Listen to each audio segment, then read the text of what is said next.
Hello, everyone, and welcome to Friends of the Force, a Star Wars podcast. I'm your host, Brad. And I'm your host, Sarah. And on today's episode, we are coming to the end of a very, very long journey with our discussion on Star Wars Trials of the Jedi, the final book in the High Republic. Holy moly, it's weird to say that out loud.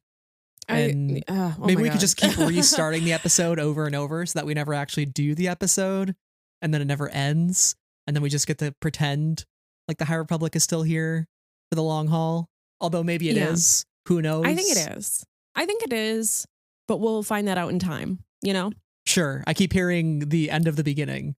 I think Tessa has said that. I think maybe Mike Siglane has said that in an article somewhere on StarWars.com.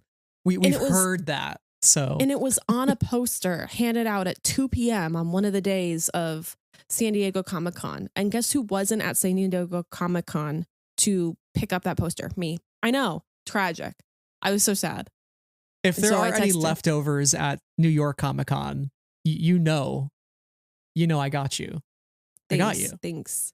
I texted my friend and I said, oh my gosh, 2 p.m. And they're like, this is the same time as the one panel that I really, really would like to attend. And I said, you know what? That's so valid. Go to your panel. But for all intents and purposes, this is the end of the beginning, however you want to phrase it. And we're here to discuss Trials of the Jedi by Charles Soule. Yeah. Sarah, how do you feel? We started this journey 5 years ago. We had the first reveal February of 2020 before the world's basically ended. And continues to feel like it's always ending. And we've now read 20 to 30 books, plenty of comics. We've interviewed many authors on this show. We've podcasted for tens of hours, if not 100 to 200 hours. Over 100 hours on the High Republic. Yeah. It's been a big part of our lives for the better part of 4 to 5 years. Yeah, it has, hasn't it? Yeah. I'm going to cry on this podcast. It happened just before we hit record, so it'll happen again. I am clearly emotionally on the edge. So this is a little FYI for everyone out there. We also, you should know, didn't finish this book super recently. Life has happened, things have happened, and ultimately, this recording has been pushed off a little bit due to those circumstances. And so it was one end to finish the book, right? And this is another sort of end as well. And I think it's going to hit me a bunch while we're doing this. And it's overwhelming, really, to close this chapter and we're not saying goodbye, but we are flipping the page on this particular part of Star Wars and the role it has played in our lives for so long. And now we have the answers to all the things that we've been, talking about, speculating about, thinking about, for the past 4 or 5 years. And that's a weird position to be in. Like, there's so much we've had to say goodbye to this year, like Andor and the High Republic. It's kind of like, where do we go from here? Who are we after these things that have meant so much to us and played such a large role in our lives? And it's not like they're going away, but like, they're not putting out new things right now. So I'm just talking in circles. But the reality is that I'm overwhelmed and filled with gratitude, and am going to keep talking with this answer so that we never have to talk about the book, so that it's never over. Thank you. Your point about how this feels like another end, because it's not just reading the books, it's engaging with the books, it's having these discussions and really diving into the nitty gritty, especially around Egg Talk and what the end game has been, right? So it's been really rewarding to make it here. And I keep calling this our victory lap because I keep putting a lot of pressure on myself for this episode. But we have been speculating for so long, what the end game is going to be, what we have to do to cleanse the sin done to the Nameless, what we have to do to end this initiative, how we actually solve the Nameless problem, and to see it actually happen before our eyes, and to open this book page by page and just see it all play out, and also be surprised along the way, because there were things in this book that you and I, despite all the speculation, were curveballs completely. And we'll talk through them, but yeah, this is gonna be an episode, and I'm excited to jump in. But before we do that, we have our independent bookstore that we want to highlight, as we do on every book discussion. So Sarah, kick us off. That's right. So we are once again back in San Francisco, because we, as if you've been listening to our Andor coverage, we had the opportunity to visit San Francisco and visit Lucasfilm. And one of the places that we visited was a bookstore called Books Inc., which is the same bookstore where there happened to be an event about this book with Charles Soule and none other than Pablo Hidalgo in conversation with Charles. And the folks who went said it was great. We also went to the bookstore, thought it was great. So that's the bookstore that felt the most right for this conversation today. And Books Inc. has been in the Bay Area since 1851, making them one of the oldest independent booksellers in the West. They have 10 stores, 10 locations. We went to the one in like the Marina neighborhood of San Francisco, which is, I think, the same location where the event was held. And yeah, they were a really friendly bookstore. And they have a website online. It's booksinc.net, where you can shop their books as well as see what events they have going on in the area if you are in the San Francisco Bay Area. And they value the power of reading, finding a book that you can love. They're dedicated to their local community, and they believe in the importance of a safe space and representation. So definitely check out Books Inc. So, and they're coming up on their 175th anniversary next year. So any and all support to keep their doors open, keep them standing strong, is much appreciated. So they have a pretty cool bookstore, at least the one that we went to. So if you're able to go support them and support their mission, definitely go do that, because they need it more than ever. So go check them out. I wish we could have went to that event. To be very clear, we went before the event, not to the event itself. But when we did go, they had the sign up for the upcoming event that was in a couple of weeks. So there was like a lightsaber on the little like chalkboard thing on the sidewalk, and it said Charles Soule, June 21st or whatever. So 17th, the same day the book came out. Oh, yes. So yeah, pretty cool launch event. But it was really, really special to do that right in the heart of San Francisco, just down the street from Lucasfilm. They were like, we got these guys in town, let's bring them to the close by bookstore. No, but it was cool. Yeah. It was awesome. You said back in San Francisco, and I wish we could go back. When I'm back in Chicago. I miss our trip. It feels like forever ago. I know. But well, we've definitely lived 5 lifetimes this year alone. And I think we've also lived an additional 5 lifetimes throughout our time reading the High Republic. And do you know who else has lived 5 lifetimes? Avar and Elzar. Ooh. Ooh, we'll talk about that. Ooh, ouch. Ooh. Too soon. Lots to unpack. Yeah. All right. Well, this is your first and final spoiler warning. From here on out, we'll be diving into the Trials of the Jedi finale. So if you haven't read the book, this is it. So if you spoil yourself, you've been warned.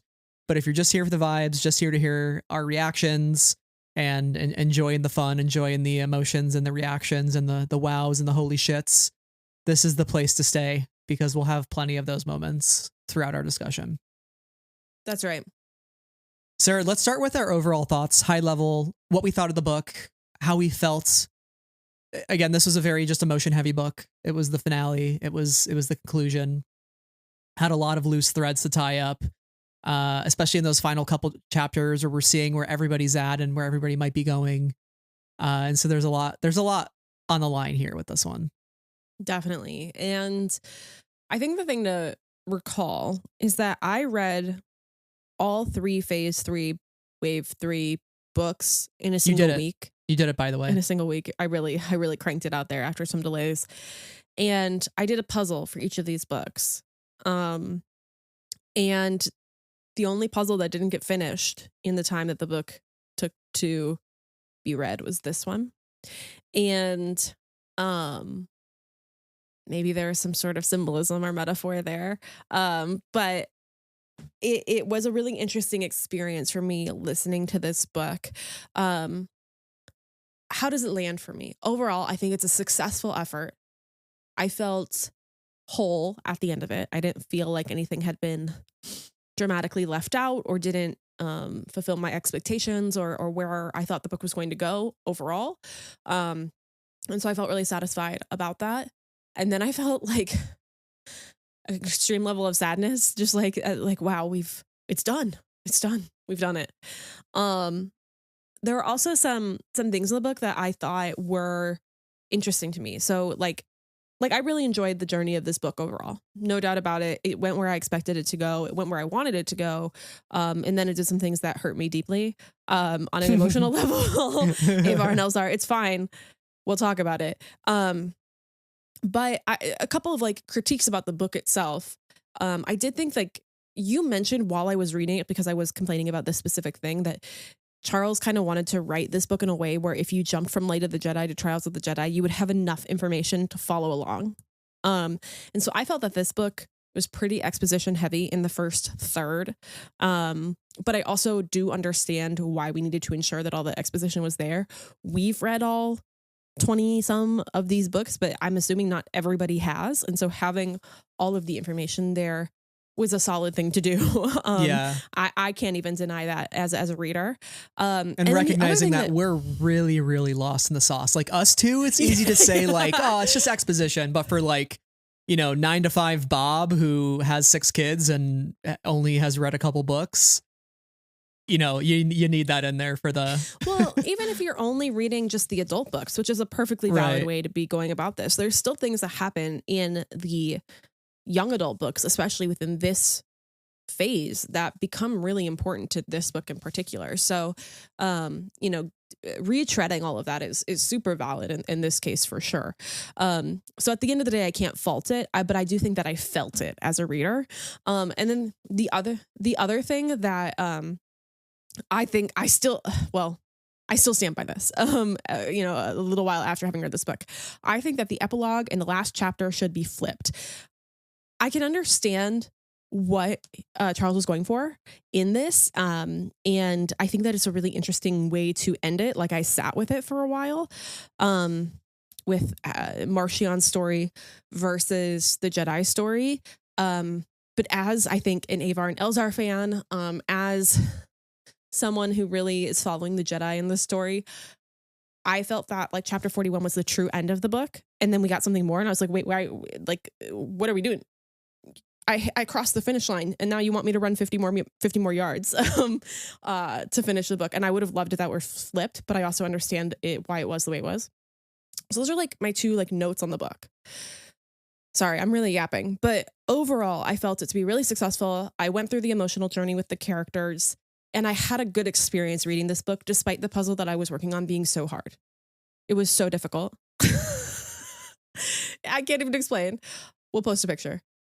No, I think all good thoughts there, and understand, the two critiques. I would say for me, the book was highly successful. I really felt the emotions and the stakes, especially once we got to Planet X so early in the book, which to me, I always had thought that was going to be the end final third of the book. It was like we spend a lot of the book trying to even get there, and then we get there, and then that's like kind of, for us and all the speculation we done, it's like, okay, like what does it look like once we do get there? Do we just drop off the Nameless and, we win?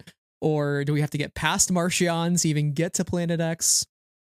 So it was quite shocking when we actually just are there and we're spending basically the whole book on Planet X, which I thought was cool because it opened up the possibilities of like what we were going to see and experience and learn about. And there were so many things in this book that we learned lore wise when it comes to Planet X, which we come to find out is named Selfros, which I guess we could start calling it Selfros from here on out if we want. It's the Grogu Baby Yoda effect. They named him Baby Yoda for so long. He was Baby Yoda for so long that like Baby Yoda as a name died really hard. on my tongue, you know, like, and I think it's going to be the same thing with the Nameless and Planet X, even though we know that the Nameless are Shrikaray or Shrikarai, depending on your version of the Star Wars pronunciation, and Planet X is Sophros. It'll die hard. It'll change eventually, I think, in the zeitgeist, but we'll see how it goes on this episode. Yeah. What I did appreciate, though, was the way that Charles did tie up a lot of loose ends in this and also giving us plenty of perspectives. You know, we basically get a POV for everybody, including unexpectedly Ember, which was a huge surprise to me. And my sweet baby girl. That was a chapter that just ripped my heart straight out of my chest and crushed it in its palms. And I really felt that was the end of Ember. And I think the way that Charles builds that suspense and builds that uncertainty around our characters, you don't know who's going to make it and who's not going to make it. And surprisingly, many characters do end up making it. R.I.P. Buckets of Blood. Oh my God. You know, that was a second time. That was a tough one. A second time. Yeah. I R.I.P. Buckets of Blood back in phase 1, and then I had to do it again. Yeah. That was a tough pill to swallow, and he's going to be dearly missed. But also, like, Charles deserves jail for, quote, blood, buckets of it spilled down across the hull. Like that. Oh yeah. That deserves jail time for sure. Yeah. Like the Marchion Ro sentence. Throw Charles Soule into space to live out his days with some robots on an asteroid. How dare you, Charles? No. To be clear, we really respect and adore. No, I love Charles you, Charles. Soule. Actually, I lied. Don't do that to Charles Soule. He's precious. But I think the book does a successful job of like making you feel anything could happen at any moment, and the stakes are on the line. And even when we thought we knew what the solution was to the blight, and yet there are these extra layers on Planet X and of the Nameless and of the eggs that we had never foreseen. And so to peel back that onion and to be like, oh, there's a deeper, like, fundamental philosophical question about balance of light and dark that we had never really thought of here happening with the galaxy at large, and like, what does that mean and how do we fix it, and how, and like, what sacrifice do we truly have to make? That to me was the icing of the cake on this book of like, oh, that sacrifice. Right. Avar and Elzar, that sacrifice. That's a tough pill to swallow. But and we'll really dive into that. But that to me was like shocking. Yeah, and I think the thing with this book too is like, we had an expectation and an understanding of where this book was going to go. And even with that level of predictability, it still maintained the ability to be shocking. And I think that makes for a really strong finale in general, because there are creators, you know, across various mediums who, when the audience figures out what's going on, they feel the need to change it. And there have been people who've owned up to this too. They're like, oh my God, they caught on. We need to figure out a different ending. And then they shock you with an ending that you never expected and that didn't feel like it was in the cards for the characters. And then there is people who catch on to an ending and then the creators fulfill that ending and you're like, "Ooh, I feel really satisfied." But then there's this negative connotation around the word predictable in a story. But I think the thing about a predictable ending is that the readership or the viewership or whatever was with you all along that journey, and they understood what you were going for as an audience or like as a creative. And I think that this story like does that, right? At least for us who we were really on egg talk, like that was, you know, there are so many things to focus on throughout the story. And that was the thing that we kind of glommed onto. So there was that predictable thing for us. So there was the satisfaction in the predictability while also maintaining the shock and the surprise, and the execution of it was not exactly what we expected, even if the outcome was what we expected. And so I think that's what makes it a really strong ending overall, because it hits both of those points for us as an audience, where it's like, ah, yes, this is comfortable. And, oh, wow, I'm shocked. I've been taken off guard a little bit. This whole time, we've been quoting the prophecy from Master and Apprentice 2019 by Claudia Gray. Only through the sacrifice of many Jedi will the Order cleanse the sin done to the Nameless. The danger of the past is not past, but sleeps in an egg. When the egg cracks, it will threaten the galaxy entire. When the Force itself sickens, past and future must split and combine. We've been reading that. We've been reading that prophecy every time. We've been talking about it. We've been living it. We've been breathing it. So I think keeping the prophecy in mind, we knew that those stakes and that sacrifice did have to mean something. And so, although we had our suspicions about Avar and Elzar getting left behind, taking it that extra step further of like, what does that sacrifice actually mean, and like, how tragic is it? Right? It's not just that like, hey, let's go live in a cabin on planet X and we'll be happy. It's like, no, it's a little more tragic, and we'll dive into it like way more in a little bit, but I think just that element of predictability in this book where like, yes, you have a sense of where some things are going, but then there's that just little added kick, that little added pepper. You eat that little kick pepper in the teeth, and specifically. It kicks you. You do the ghost pepper. You're like, is that bad? And then like 2 seconds later, you're like, oh God. Oh God, my throat. Yeah. Oh God, I need some milk. Somebody get me some milk. And you start dousing yourself in milk, and the hurt and just you can't get to go away. It just hurts too bad. Was that a personal experience? No, I've been watching a lot of Hot Ones. I don't know. Yep. Who among us isn't watching a lot of Hot Ones anyway? Avar and Elzar on Hot Ones. When?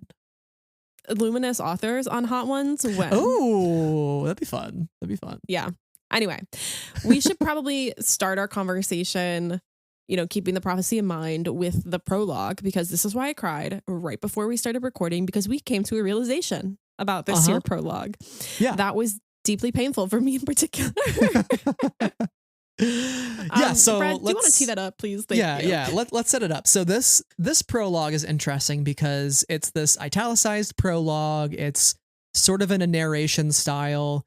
It's not something that we often see in Star Wars books, but you and I immediately pinpointed this and was like, ooh, this is kind of like Revenge of the Sith novelization, where it's the two heroes. This is the end of the Age of Heroes kind of ordeal, where it's sort of setting up the book, setting up the stakes. It kind of gives that feeling of like everything's on the line in this moment. Is for all the marbles, and I really loved this. But then we reread like the very opening of it, which was, "Hello, searcher, I will guide you on your way." And you asked me the question before we started of like, who do you think is narrating that? And I thought about it, and I was like, well, when I initially read it, I just felt it was kind of Charles, the author, breaking through the fourth wall. And I listened to the audiobook, so I had the Mark Thompson narration of it, and he doesn't do any voices when he narrates it. He kind of just does like, I'll call it like the masculine omniscient voice, which is like kind of similar to how he does, chapter 1, right, where location. And so I didn't think much of it when I listened to it initially, because I was listening to it with the Mark Thompson, flair that he has as a narrator. So then I pulled from the databanks of my mind. I was like, wait a minute, where have I heard "Hello, Searcher" before? And I rewound the clock in my mind all the way back to 2020 or so, 2019, or 2020, because it's post Rise of Skywalker, and issue number 3 of The Rise of Kylo Ren. There is a scene where Luke Skywalker in the Jedi temple that he builds for his Padawans gives this Quarren Padawan a holocron, and this is the first time we ever see the appearance of Avar Kriss in canon. And the Padawan opens the holocron with the Force, and Avar Kriss says, "Hello, searcher, I will guide you on your way." Was this even before Light of the Jedi? This was before. Yes, this was sometime in 2020. This is before Light of the Jedi. No. Oh my God. It's the first time we ever saw Avar Kriss, which at the time we didn't know was Avar Kriss. It was just like we saw a woman in some High Republic armor looking, or like Old Republic looking armor. So we figured like, later on, once we saw the concept art, we kind of made the connections that this was Avar. But you probably had seen the cover of Light of the Jedi at that point. Actually, I don't know when of issue 3 came out, but I have a poster of Light of the Jedi, the cover from C2E2 2020, when the original release date was in August of that year instead of January 2021. Oh, so issue number 3 came out February 12th, 2020 for The Rise of Kylo Ren. So it actually, I don't know when that cover was revealed, but I got the poster in late February, just turning into March. So like right before kind of COVID hit in the US. So It might have been all right around that same time. But that was, I don't even knew if we knew her as Avar Kriss. She was just the pretty lady on the cover maybe at that point. Yeah. So naturally we made the connection that like, holy shit, the prologue of Trials of the Jedi is Avar Kriss. Yes. This is her narration. And seemingly one would guess that this prologue is what is on that holocron, because they start with the same two sentences. Hello, searcher, I will guide you on your way. So the the insinuation there is that potentially Ben Solo has listened to this, Luke Skywalker has listened to this narration, this exact narration that we, the reader, are now listening to and reading as we begin our journey to close out this chapter of the High Republic, which is a mind-boggling, just layer upon layer upon layer type of onion that we have found ourselves in. But also Charles would, as somebody who wrote Ben Solo and Kylo Ren, like he would, you know? And so when we put that together in our mind like a half hour ago, we were like, Charles. But can we just, I know this is a conversation about Avar and Elzar and all of our High Republic friends, but we got to take a second for our guy, Ben Solo. Can you think about how Ben Solo would have reacted to this paragraph in particular? In theory, the decisions of a single individual could affect everything in drastic, terrible ways. If one person chose to use their free will to bring darkness to every other being, it could be done. Everything can die. Everything can be destroyed. Oh my God. It then goes on to talk about the Jedi, and it says even perhaps the Force. And because the Force is everything, if the Force dies, everything dies. And then it talks about, and this is the Jedi and this is who we are. But I can only imagine that maybe if Ben Solo saw this as a young person, recalling this later in his life when he is towards the top of the First Order. Anyway. Wow. Yeah. There are so many implications there. But I loved that interconnectivity, and you asking that question. I would never have made the connection that this was, we've heard this, we've seen this. Now we're just seeing what the holocron actually said. And so I love the way that the High Republic authors have just woven all these little breadcrumbs from Claudia Gray's egg prophecy and Master and Apprentice to Cavan Scott talking about Master Trennis in Dooku Jedi Lost, to Charles Soule introducing the prologue of Trials of the Jedi way back in 2020 in a comic book issue that he wrote, and so there's just so many little things that I love. And this is why the High Republic is great, because I don't know, there's just all these little breadcrumbs, and the way that they've woven in the High Republic to have an impact on our current Star Wars timeline is really neat. And I love the implication there. Yeah, and what makes this one in particular so cool is like, you don't need to know it in order for this prologue to be really powerful and really tone setting and really interesting. But when you do know it, it makes the whole thing that much more devastating and sad and interesting and intriguing. And like, I feel like I'm drawing, I'm drawing up the conspiracy theory red string board again in my mind because I just learned this piece of information. Whereas like, I feel like the Trennis conversation is within the zeitgeist enough, right? That, whenever she shows up, we're all like, so when's she going bad? What's happening there? Especially since that one has been on our minds so long, since the beginning. Once we saw the name Trennis, that's been on our mind. If you read Dooku Jedi Lost as well, and Egg Talk has obviously been so central to us. But like this one, just discovering this one now, I'm like, oh wait a second, I have so many more things to think about. Yeah. And one of my questions immediately is, when did she record this message? And yes, on the holocron, she is armored up. Yeah. In this holocron, so I am guessing this was a message she recorded at the temple right before their departure, like right up until the point they were leaving. Because she's like, if this is it, I'm going to leave a message for future generations to say, like, if the Force dies, everything dies. Like, everything's on the line here, right? And that's why we're hearing it as well in Trials of the Jedi before we go on that journey. It's because she is recording it in the prologue, maybe, like right before she leaves. So see, and this realization is what made me cry like a half hour ago, because the idea of her imparting this wisdom to in a holocron to the future, to us as readers is like so powerful. And also like I love my wife Avar Chris. Like that's my girl, you know. It totally changes the tone of the start of the book. And then we get, of course, part 1, the air stills, the vortex looms, the people look up in terror, which is like, here's your little bit of hope for life and the light. And then you get, and everything is bad. Let's continue. I will say at large, this prologue was really effective. I love how dramatic it was, but there were 2 things that stuck out to me. The first of which was everything that happens to everything. When seen through this light, the choices of any free willed being become very vastly powerful. Our individual decisions affect everything else that exists, not in abstract fashion, literally.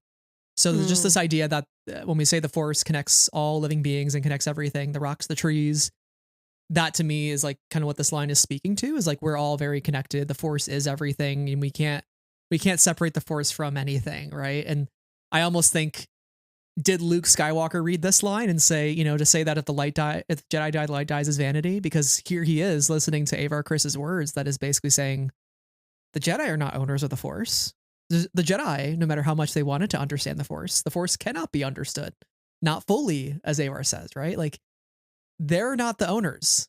The Jedi are just merely players in the galaxy who can wield it and try to wield it for good. Right? Who are these people? Who are those that choose light in life, not just with words, but with actions, with sacrifice, with every bit of strength and skill they possess?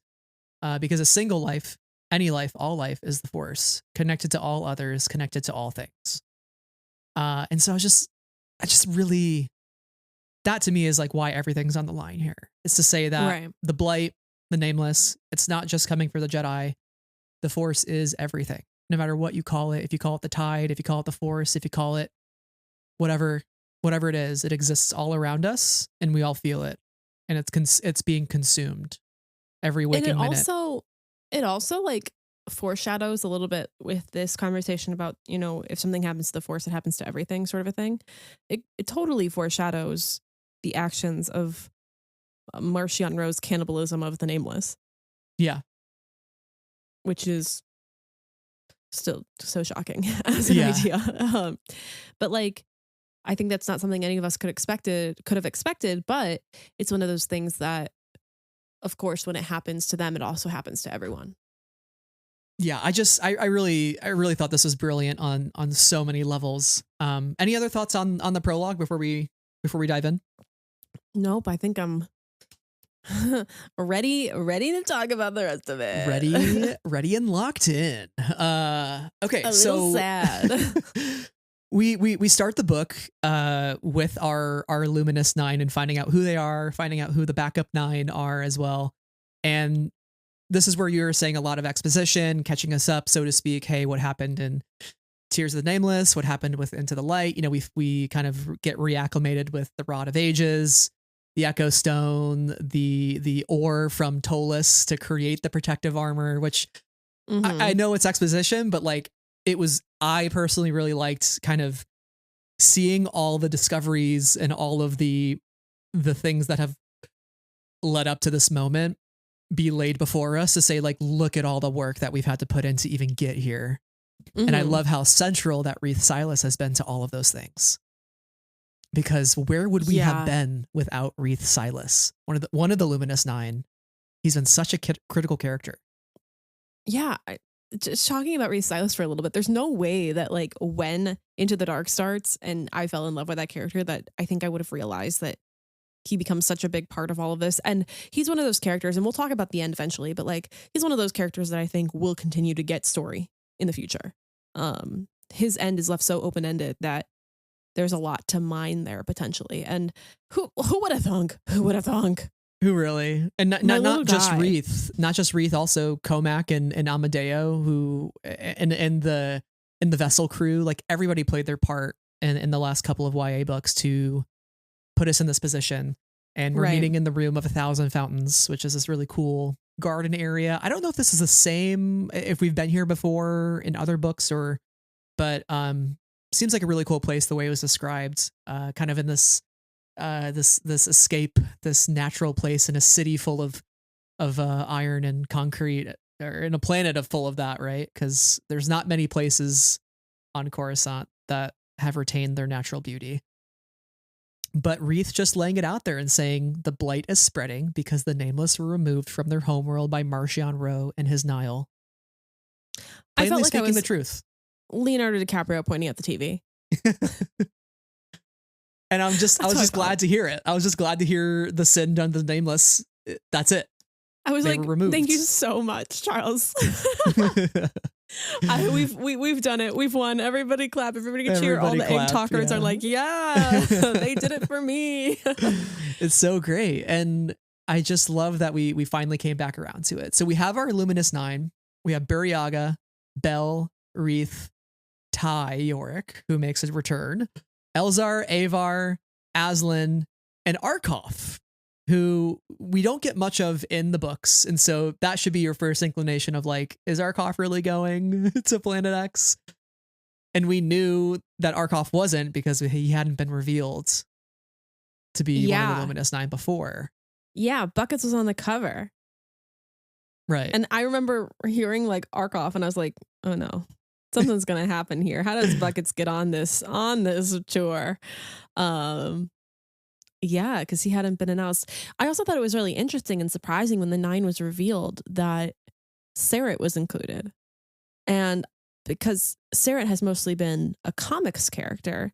And if you haven't read the books, if you haven't read the comics, then you don't know Sarret and Tarek at all.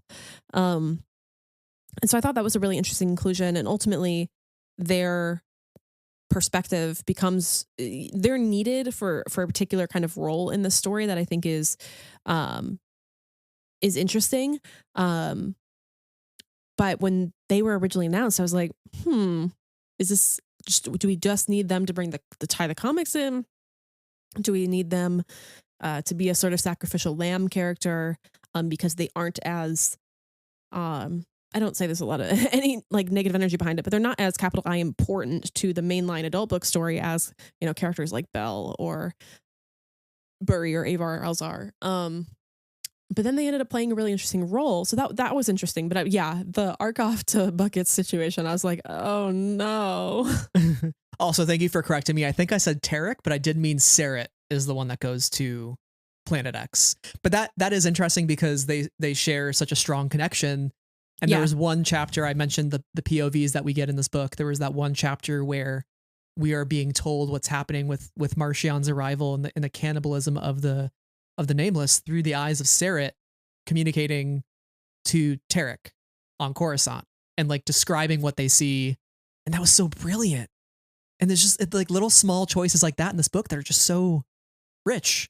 And the thing is, we needed the phone home. We needed the connection, especially since we were leaving for Planet X this early in the book. It's not just the final third of the book where we're like, oh, we bring him home and everything's fine.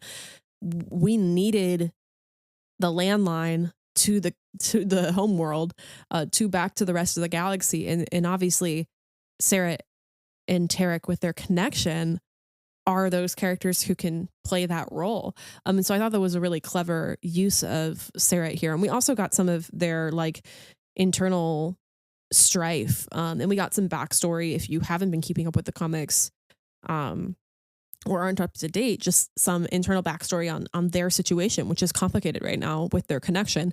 And so that adds a layer of complication to their character that you maybe wouldn't have expected when you first heard that they were part of the Nine. So we mentioned it, but Torben replaces Arkoff because Arkoff gets attacked by a Nameless in the hangar bay, and Torben has to sever Arkoff's leg or arm, which it's not a Star Wars story if you're not losing a limb, you know, classic. Yeah. But I was so sad because Arkoff, you know, such a powerful and, you know, impressive Wookiee. And obviously, we know I love the Wookiees just in general, firstly. But also, we know Arkoff as well through the manga, right? Yes, correct. Yeah, the Edge of Balance. So, yeah, he's been in the manga. And he was Aslan Rel's master back in the day. Right. So he had a perspective or we got some insights to Aslan and Arkoff's relationship a little bit into the light. So it's interesting to see him suffer in this particular way. The good thing is that like he's still alive as a character. He won't be able to play the same role within the Jedi Order anymore, but like I was hopeful to know that he still has a future. Yeah, anytime a Wookiee Jedi lives to fight another day is a good day. It's a good day. Thinking of you, Kelnaka. R.I.P. to the goat. Amen. We have our backup 9, which also includes Tarek, Lily Tora Asi, who is also a character from the manga, who is alongside Arkoff, just to name a couple folks. Comac's also there. A couple other Jedi that we don't really know. Indira Stokes, Yariel Poof, surprisingly, one of the backup 9. War criminal Yariel Poof, I should say. And surprisingly, though, Vernestra was not on either the, if I'm correct, if I wrote this down correctly, she was not on the Luminous 9 or the backup Luminous 9. Although she's feeling a little bit of sadness over not being on the mission, considering that she acknowledges she has the paths from Maurice and Tekka in her head. She knows how to get there. She stays behind to help them kind of key in or input the codes or whatever, right? So she still plays her role, and we know that she has to live and she has to make it to the Acolyte. But I was a little sad that we didn't get to see her kind of in action on Planet X. That would have been really fascinating. But I feel like she might have been on the backup 9 and she was upset that she wasn't on the big 9. I think you might be right, because I only wrote down 7 names here. So I think she was on the backup 9. Yeah. So. And she was like, why can't I go? You know, and felt like she wasn't using her skills. But yeah, it was really interesting to bring up Lily Tora Asi again, another character from the manga. So it was a cool kind of bringing her in, even if momentarily. Also, Yariel Poof, what a guy, what a oddly shaped character. Just in general, we've talked about Yariel Poof before, but have we mentioned his really long neck lately? Good, I'm glad we have now. But it's interesting to me that we have this backup 9. It makes sense that there would be a second team like ready to go in place. But you really did put the large percent of your heavy hitters on the big 9. So I'm not sure what, the backup 9 could do if the big 9 had failed this mission. And listen, no offense to the backup 9, but they're almost like the red shirts. If you've lost your Luminous 9, I'm sorry, there's no way the backup 9's making it. Like you're just throwing them to their deaths at that point. Something has gone severely wrong. He wouldn't stand a chance against the Nameless on Planet X. Yeah. Sorry, check out. Yeah. I will say though, speaking on Vern not being on the mission, I did love there's a small moment with her and Elzar where Elzar kind of reflects on a teaching that Vern originally gave to Elzar. I think this was back in maybe Temptation of the Force or one of the early Phase 3 books. And he tells her, it doesn't matter how good we are or how much we want to help. The only thing that matters is that we've done everything in our power to be the best we can be. You told me it's how you judged yourself when you began to lose faith, to doubt. Those words helped me. Perhaps they can help you now as well. And I thought that was super fitting for Elzar to say that to her and to remind Vern of those lessons when she's at such a low point, despite some of the unkindness that she has shown Elzar, not totally unwarranted, right? He has a lot of darkness within him. And I just thought it was like a great moment to say like, hey, I know we have our differences, but let me remind you of something that you told me that stuck with me. And maybe it can help you and help you find your center. Yeah. And their relationship is complicated, but I always appreciate when they have these moments together. And so this one was a really lovely one. Really interesting. And it makes me wonder too, what does Vern look at Elzar's sacrifice, right? Right. I mean, I guess they don't really know what the sacrifice is because there is no Planet X. So, there's a lot of tragedy and what did happen to Avar and Elzar, Wait a second. I know they said we don't talk about it, but do they not know? Do the backup 9 not know what happened? Because they come pick them up at the end, right? I think so, if I recall correctly. It's possible. It's possible they might know, but I don't think they know the full details. Because I think Elzar is just basically like, we have to stay. Man. And then he kind of disappears. Man. And I don't think anybody will fully know the scope of their sacrifice and the weight of it. But it's an interesting thing, especially with Vern and Elzar. She's somebody who has criticized him And he makes the greatest sacrifice of all. So it's like, how does she view that? What would Stellan have thought of their sacrifice? There's so many things to ponder. Even if she has a complicated relationship with him, which she does, she is also still for her a living, viable connection to Stellan. Yeah. Even if she finds him the worst sometimes, Mm-hmm. he is still, and then she's lost him too. There's no comfort in that. Yeah. Time to go rewatch The Acolyte again. It is time. Old Lady Vernestra too. She's been through a lot. She's lived so many lives. Let's transition a bit to Planet X and set up our big bad. Mm-hmm. There's not a whole lot that happens at the Jedi Temple. Just a lot of prep, a lot of testing of the armor.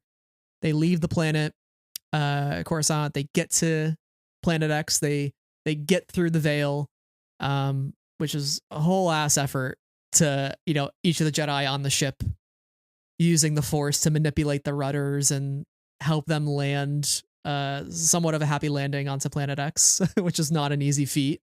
But of course, who's there and who shows up? It's Marchion Ro. And one thing I did appreciate about this book is kind of unraveling Marchion a little bit more and like his motivations, because I feel like for so much of the High Republic, there were some there were some things early on that were kind of interesting with him, and I think we lost a little bit of that at some point, where he became sort of this like one-dimensional, I'm just the bad guy who likes to make bad things happen kind of person. And I did appreciate that Charles Soule kind of reintroduced like why he's doing this and like what is his purpose and like what's the end game here. And really it's that he wants to be the only person who has ever mattered in all of existence. Which is so Marchion. And like you could say that's like, also very like mustache twirly of him. But it is. I also like felt throughout this book that he was definitely like, you know what? I saw Thanos do that snap and I thought I could do one better. You know, the bad is so big and so bad that I must be bigger and badder. And it is a little mustache twirly. However, I do think it solidifies a lot that we've been following with him, which is he wants to cause chaos. He's certainly an anarchist. And then when Gira tries to put together structures of power, he wants nothing to do with it. And he doesn't want to join the established order. He wants to tear everything down. And so him being like, I would like to be the only person who's ever mattered in the history of all time ever, and I'm willing to kill everybody in order to do that. You're like, you know what? That is so mustache twirly, but you know what? It makes sense. Makes sense. Yeah, and I think what this book ultimately reveals about Marchion is it's almost like fully emphasizing the point that he is this troubled child who never quite grew out of his troubled child self and is now raging at the galaxy because of it, because of his family problems. Right. You know, he feels this like deep-seated envy of the galaxy, of like how small maybe he was made to feel as a kid and how little control he did have over anything in his life. And he says, the only thing I've found that helps is to create absolute control over other things, other beings. And the only way to do that, the one method that feels right, is to kill them. That's true control over another person. And he says the point of life is to make your decisions matter more than anyone else's. That's the purpose of being alive, right? And it made me think to one of our favorites in Star Wars, A Closed Fist Has No Claws by Tessa Gratton. Oh my God. Which is a second person POV short story in the Tales of Light and Life anthology. It's written from the perspective, second person perspective of Marchion Ro, his great grandmother. Right. And the whole point of the short story is you can imagine it's something that he is reading because she's speaking to this mysterious person like you, my wife, you're my legacy. Right. And at one point she says, we make ourselves matter. If we don't, who else will? And I feel like that sentence whenever Marchion Ro read this letter, this story from his great-great-grandmother, that stuck with him. And so I think in his mind, he's saying now in this book, I don't want to be remembered. Eventually, everything that is remembered is forgotten. I want more. This has always been about proving the supremacy of my will, the last decision made by anyone, anywhere, ever. It had to be mine. That's his version of making himself matter. He is the final decision of the galaxy, and that decision is to kill everything. Yeah. If there can be no galaxy, and I will make it so. How messed up do you have to be? Quite a bit. A bit, right? And so when he shows up on Planet X, this is where the book kind of takes an unexpected turn for us. Right. And the unexpected turn is, hey, so we just got to Planet X. We're like 30% of the way through the book. Something's got to happen. And then Marchion's like, ha ha ha, you know what's going to happen? I'm following you, and I'm bringing my Nameless too. And then I'm going to make them kill each other. What the fuck? Honestly, this one really got me. Like, it's sitting, I still think of it, and it's like so shocking and so like ridiculous, but it also makes sense. But like, I didn't expect it, because having the Nameless kill one another expands the blight. Because the nameless dying is what's sickening the Force, really. I mean, they're pulling them from their home, right? That's sickening the Nameless. But then the Nameless dying is what's sickening the Force. And so let's make the Force sicker by having the Nameless kill all each other. And that's just, I didn't expect that at all. We obviously knew there's a connection between the Nameless and the blight. We know this. The blight is obviously this projection or manifestation of the Force being ill. But this was almost unspeakably cruel in how it is presented in the story. Because we hold the opinion, and I think they do, the Nameless do too, that the Nameless have never done anything wrong. Uwu. They're just little babies. Uwu. And this, not only it's a very Hunger Games-ish of Marchion in this particular case, of making them all kill each other, and directing them to do that too. Yeah, it was the most gut wrenching part of the book for me, because I think he realizes too what the Jedi's end goal is, which is return these beings to their home. Right. Well, if you're gonna do that, I'll just get rid of all of them. And there's no way you can stop the blight. What's wrong with him? Men will literally have their beings that they stole from another planet kill each other in names of killing the Force and everybody around it, instead of going to therapy. Truly. I really worked hard for that joke. Thank you. and not only, this first batch of Nameless that he kills, but he has his rod with him, and he kind of goes through the Planet X jungle, and at some point he gets to the top of a cliff and holds up the rod and goes, "Die." And that's just a command to the entire planet, which was the moment he uttered those words. That was when the worry for me started to settle in. Like, we know the galaxy is gonna make it through, right? But I think the fact that you are reading this book and you hear him speak those words, and you go, "Oh God, maybe this is the end of the Force and all living things," and the fact that the book makes you feel that way, despite the decades of Star Wars lore that we are familiar with to come, it's kind of that like emotional investment, and that you kind of put on those blinders for the purpose of reading these books and go like, I don't know what's going to happen next to the galaxy. And that's sort of the fun part of reading this. Yeah. You suspend a little bit of disbelief just to feel the book like flow through you. But at the same time, we don't necessarily know the outcome of these specific characters, so we don't have to do a ton of suspension of disbelief, because just because every character's story is unique, and even if we're getting a prequel, they don't necessarily exist in the future. So there's got to be an end between A and B. This is definitely a moment where I was like, oh, things are going. We've done it. We've brought the Nameless back to Planet X. Things are going bad, though. Yeah. And the most shocking thing too is, for so long we've speculated the Jedi aren't going to kill the Nameless. That would be totally antithetical for light and life. It's what And the prologue establishes in this book, is that all life, matters, save every life that you can as a Jedi, right? And so we knew that. What we never anticipated or predicted was that Marchion would just kill them all off himself. Horrible. Star Wars. So, and I'll say this again in like 20 minutes when we talk about Avar and Elzar, but like Star Wars finds ways to break our hearts and to shock us again and again, even though we know that when we're opening a book or turning on the TV show or watching the movie that we are entering a Star War and not a Star Piece. Yeah. Like, ugh. Yeah, we really did sign up for this. So we've signed up for this for like at least the past decade. The past 5 years as podcasters, past decade for me as an active fan, and for most of my life as a Star Wars fan. Yeah. And yet I keep doing it despite all the tragedy. Yeah.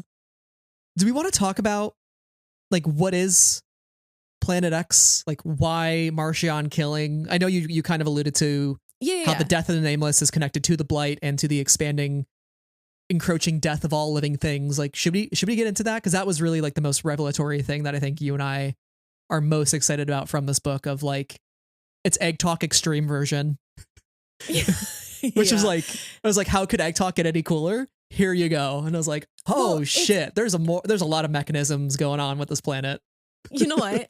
It's like, the question that you're asked maybe like throughout elementary and middle school. It's like, if you could have any person, dead or alive, at your dinner, any historical figure, who would you talk to and why? And then maybe you'd have to write a book report about why you'd talk to Abraham Lincoln about, the Emancipation Proclamation or whatever interested you in history that you were talking about. It's like the real life history version of the Sky Talkers dinner party conversation. But here it basically, the idea is like speaking to the primary source. If you could speak to the primary source of anything that you were interested in, who would you speak to? And it's like, we've been doing secondary sources and speculation on Planet X and the Nameless and all of that for this whole time. And they're like, hey, we brought you back in time and let you speak to the Nameless themselves. And you're going to learn all the secrets. And then you're going to be enlightened about what actually is happening. And that's what this feels like.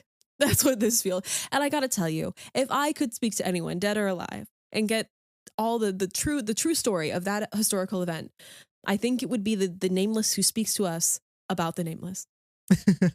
That is what Egg Talk extreme version is.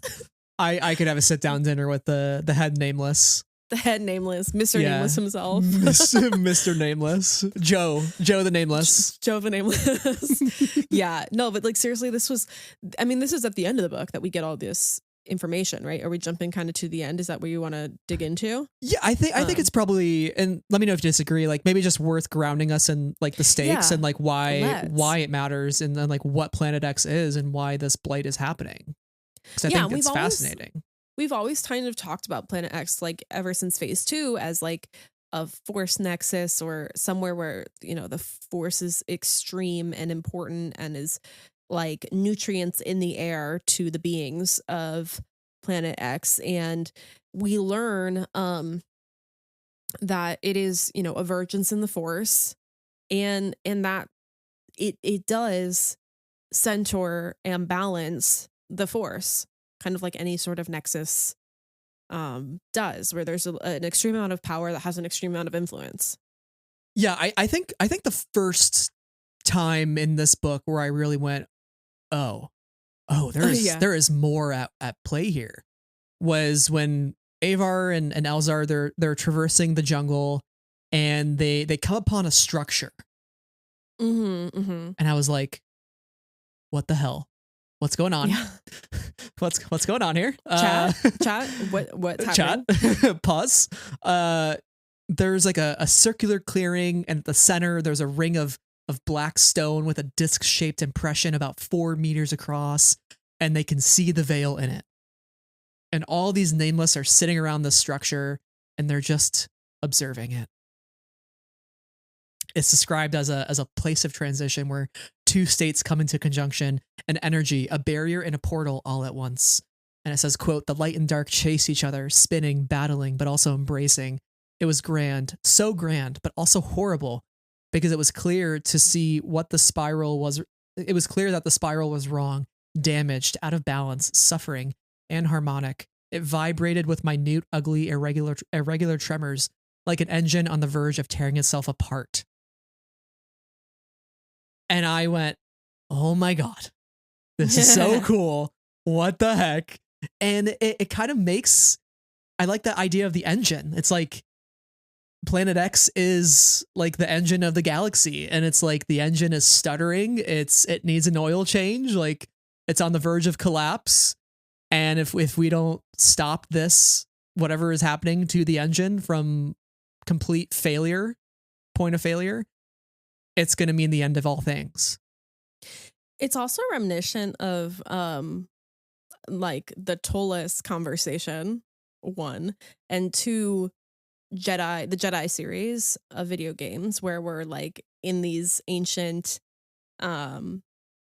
places. I can't remember. The Zepho, right? The Zepho. And we're coming across these things that are foreign to us, and our historians or archaeologists kind of in this moment, and you definitely feel that when we come across this engine, this structure, because it's not, to me, like, I have this perception of Planet X as like fully organic. It is so rife with the Force that it is lush and verdant and just all organic and untouched. But this is something that was created that is powering things. Like there is society and structure here in a way that I didn't anticipate. Yeah, totally. And I'm a big Lost fan. I know you haven't watched Lost, so I when you do, you need to let me know, because I'll do a full. I will do the full rewatch with you, and I want to hear your reactions to things, because it's the greatest show ever made. You and Michelle both. We can maybe get in a group chat, and I'm down. Whenever I decide to do my Lost rewatch, because I think you would both be maybe proud of me for once. And if you look up spoilers, I will literally unfriend you, and I will never talk to you again. I literally know how it ends. You literally don't. I guarantee it. But okay. Because it's the most misunderstood ending, so whatever you've heard is wrong. It's incorrect. Michelle talks about it. Michelle talks about it that she's for this ending. So cool. Yeah, if you're for the ending of Lost, I've heard about it in a positive manner in the past. Okay, good. Both, so Good. Yeah, anybody who thinks the ending was bad, or like they just completely missed the point, that's the hill I will take to my grave and die on.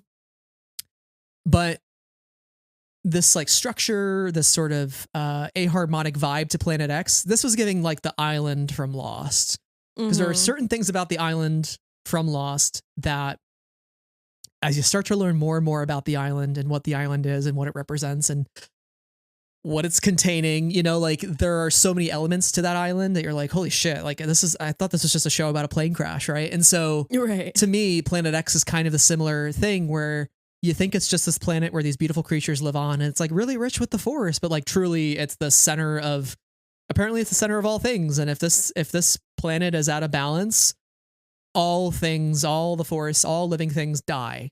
And what matters is protecting the sanctity of this planet. And I have this quote written down, and I don't know who said it, but it says, quote, "The blight can never be stopped, just held. It is a symptom of the injuries done to the world, these people." And so that idea that like it can never truly be gone, it always lives. It's a matter of containment. It's a matter of stasis. It's a matter of balance. And when it's thrown out of balance, everything goes whack, right?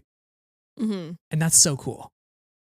Yeah. The idea that we have to keep this precious place intact for the sake of all living things. Like, that's just so cool. Is this one of the earliest planets in existence? I don't know. Are there other planets like Planet X out there who have the similar problem? Who knows? Right. And it draws into question so many things about the early dawn of the Jedi and the Force and everything that we know to be like the dawn of the Jedi. Where did it all start? Did it all start here? Like, is this the earliest evolution of the Force? Is Planet X? Like, who knows? Let's circle back to that in 10 to 15 years, when and if that movie comes out, because it'd be really banger if it did. And then we can follow it up with our High Republic stuffs. Hell yeah. But like, one of the really, can I dig into the eggs of the egg talk? Yeah. Like, kind of what our heroes find once they enter the structure. Yeah, They go to yeah. another world. You go to another world, literally. Yes. And what is discovered is like the Nameless sustains itself.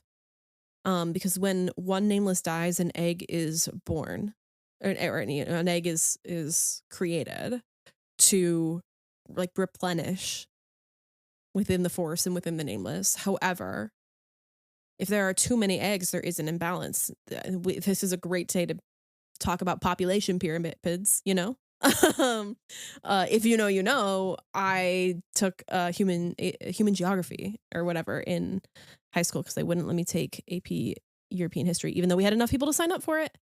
They wouldn't run the class. Anyway, so I took this other class and I learned a lot about population pyramids, which are so interesting. And this is basically a population pyramid problem. If there are too many eggs, there is an imbalance in the Force. There is not enough of the active, living, nameless, whether they be babies or adults, to sustain the balance of the Force in the same way. So your population pyramid can't be too unbalanced, or else you won't be able to function as a society. And the problem is that society with the Nameless is literally the existence of all the things in the Force. So pretty important that they get that right. And they have to protect the eggs because they are, one, very vulnerable creatures at that stage. And two, because we need the eggs to hatch in order to bring back balance, in order to restore the functioning of the society and the Force. And this is really sad because we continue to see more eggs than ever, right? Don't they say that like there are more eggs than there have ever been due to all the death? Yeah, they said they're appearing at an unusual frequency, which is why the situation is so dire, because these eggs will take decades to hatch. Yeah. It's like really sad. Of course, there's joy in new life, but in this particular case, the new life being brought to Sophros, to the Nameless, the Shikare, like it does mean directly the end of another life. Mm-hmm. Yeah, they call it a failure cascade. So it's like basically the point at which the planet can no longer sustain itself because the loss of so many Nameless, which is why Marchion going on this killing spree is causing such turmoil. But I just thought this whole sequence of events where Avar and Elzar, they're traversing this dark area and they find the location with the eggs that are hatching through this purple or pink gateway, arched gateway into like I almost think it's like the heart of the planet, where we find some Nameless in their most beautiful and natural form, protecting this little table or this little bowl. You know, I thought of it as like a little stone pillar with a bowl on top, and the eggs continue to like appear in the bowl. That was at least my visual. And they see Avar and Elzar come in and go, "Have you come to kill us too?" And that's the first time we hear the Nameless speak. And like, holy crap, that ripped my heart out of my chest. They've just been described as these horrible creatures who do horrible things. And even in the beginning of this book, you start to, the way that they're described, like smelling like sour milk and looking decrepit, and Marchion carving the eye of the Nile symbol into one of their heads. Like, there's just so many awful things that are happening to them, and awful ways that they're being described, and they just live in fear. Like, right. We fear the Nameless, but the Nameless live in fear. And of course, this once again becomes a story of understanding. At its key, core, most central point is, for all this time, the Nameless have been voiceless, and the cruelty of Marchion has been projected upon them, and they've been made to enact the cruelty of Marchion because they are not at home. They've been deprived of food, and their environment, and we have no ability to understand them. And so when we as the reader understand them, and so do Avar and Elzar, everything changes for them because they now have had a direct interaction with each other. They are able to understand their motivations more clearly, and And this is what the High Republic has been all about, is understanding our feelings, understanding one another, and having compassion for all of these things happening in the world or in the galaxy. And we see that on display when we finally get to hear the Nameless speak. It is such a beautiful thesis of this whole project, and theme of this whole project that comes together so beautifully with wrapped in a neat little bow when we get to understand the Nameless from their point of view. And to also have Elzar and Avar be those characters who have that moment, because they are so deeply connected to each other. So it feels right that they're the ones who then connect with these beings. Right. It says, quote, "The reality of what the Nameless actually were was very rapidly becoming clear. The Jedi had killed sentient beings, tormented to madness by their captivity. Elzar thought of Chancey Yara, a woman he had killed for the same reason the Jedi had killed the Nameless, a lack of understanding." Yes, that I have just a handful of bookmarks in this episode, or in this book as I was listening to it, and I bookmarked a lack of understanding and wrote it in my comments in all caps because it felt that important to me, and I think that's like really the central crux of the whole book. Yeah. And then I think most importantly here in this conversation is when they come to that realization and the Nameless kind of giving the lore drop of what the planet is. Light is above, dark is below. Within them both is this place at the center. From here comes the hunger, kept in check by a balance of both light and dark. My people consume light or dark as needed to ensure neither grows too strong. We move back and forth between light and dark, consuming exactly what is needed to maintain balance. It is the dance of our lives, the rhythm. Here it is both light and dark, and therefore also neither. If the hunger is released, terrible things happen. Oh my gosh. The hunger is the blight. The hunger is the blight, yeah. Yep. And it's kind of funny to think that essentially the Nameless are spiders, right? Like spiders are scary creatures. How dare you say that in my presence? But spiders also, when you have them around your house, they consume some of the bugs that you need to be consumed, and they're kind of serving a similar purpose here where the Nameless eat light and they eat dark to keep balance in the galaxy. But when they were removed from their home, all they could consume was light. Therefore, the hunger was able to start seeping into the galaxy because it was out of balance. All light was being consumed, but no dark. And it's kind of also flips the prophecy on its head a little bit, because the prophecy states when the egg cracks, it will threaten the galaxy entire. And even there is a little bit of misunderstanding, because actually when the egg cracks, the Nameless are what keep balance in check. That the eggs need to crack to keep the galaxy unthreatened. The other piece of this is when it cracks, it will threaten the galaxy entire. Threaten is a specific word with a specific negative connotation. That is an aggressive action, a threat. But the reality is they're not threatening the galaxy with the darkness. They are threatening the galaxy because they have to consume the light, because they have been brought to a place where the light exists, and they are consuming Jedi specifically who preach the light. And so that also flips it on its head, is you think they would be bringing the darkness, but they've never done anything wrong in their lives, as we've established, and also they've established. And so really the problem here is that they were eating too much light, not darkness. Yeah. Oh my gosh, there's so many things to talk about here. It's like, oh, it's juicy. It's so juicy, and I'm so glad we got all this backstory. And I think it only could have happened if we went to Planet X as early as we did, or else it would feel like we're getting everything in this book in the last 20 minutes essentially.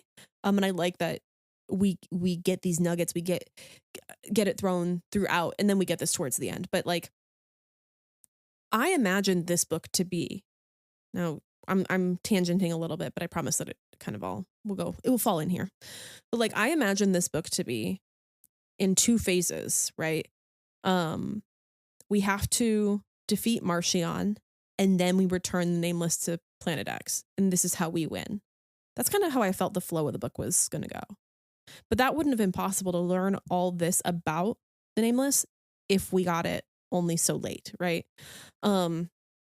So the fact that we're fighting this book in 3 fronts, the Nameless on Planet X, Marchion and the Nameless on Planet X, and the Battle of Iriadu, all at the same time, it becomes much more of an intense story. The urgency to fix this sin, to come up with a solution for the problem that the Nameless are facing, feels all the more important because we're fighting on so many fronts at once. Yeah, exactly.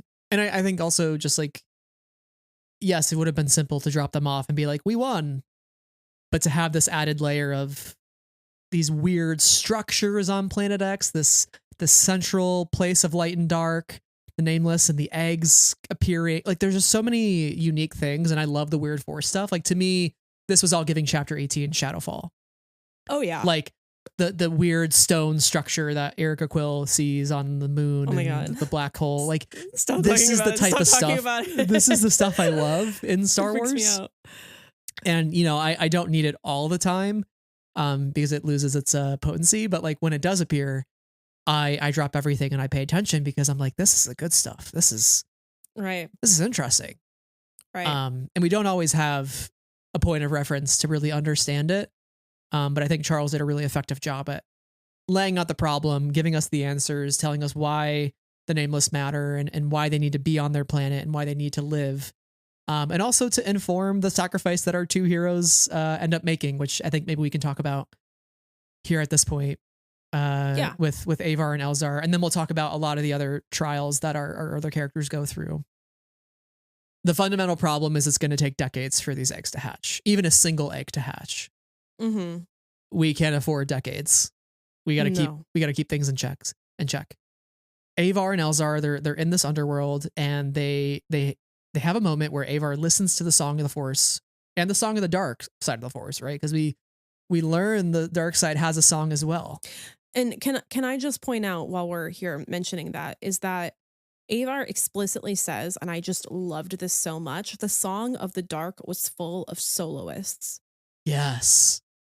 Whereas the Song of the Light is much more of a choir, some beautiful major chords, something that sings and rings.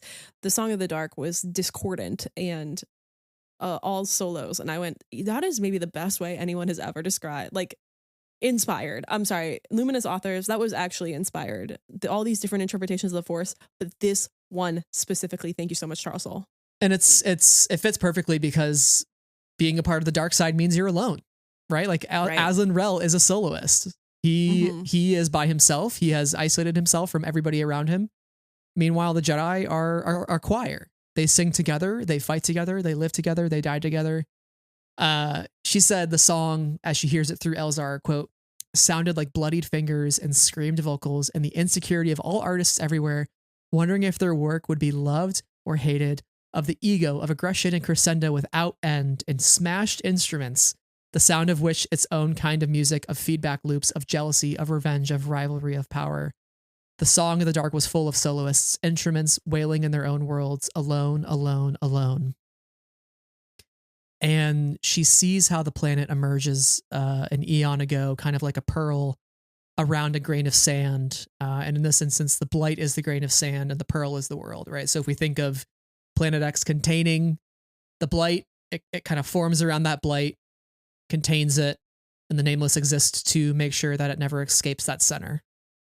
This is when she kind of comes to the realization that they can take on the full weight of this responsibility by themselves. Like, she represents very powerful light. Elzar, even though he is a Jedi, has a lot of dark. And so they can kind of coexist, where she exists in the dark as a pinprick of light. He exists up above in a world of light as a pinprick of dark, this sort of yin and yang, and they will keep that balance until the eggs are ready to hatch. And they make this decision together to say, like, we are willing to part, to never physically touch each other ever again. And they'll still feel each other through the Force, but that is like the true depth of the sacrifice, is like, are you willing to give that up for a lifetime to save the many, to save the galaxy? And God damn it, this is horrible. I feel so terrible. I mean, like, I get it, but like, damn, I feel sad. I'm sad. Yeah, this is one of the things that I have to remind myself it's Star Wars, and have to expect this to a certain degree. But there's no denying that this isn't exactly what I wanted. And that it sucks. It sucks. And it's one of the things that after I finished the book and for the next couple of days after I finished the book, I was really unsettled about as an idea for them. I went, this is not a happy ending, and it's not exactly a hopeful ending either for them. They are together, but they are apart, and they have the ability to be together in moments in their mind, but they cannot be together. And I thought that was, to me, that was almost a little cruel. But again, I have to remind myself it's Star Wars, and nobody really gets happy endings in Star Wars. So like we have to preface that a little bit. But then I thought about it, and I think as a fan of these characters, both separately and together, there's a sense of, well, they made this choice. This was something that they had autonomy over. They understood what it meant for them, and they still accepted the choice. And there's a moment there where Avar mourns the life that they could have had. She's like, we're saying goodbye to these sorts of things. But it's still a choice that they make as a sacrifice for the greater good of everything and everyone. And they are confident in that choice despite the pain that it causes them.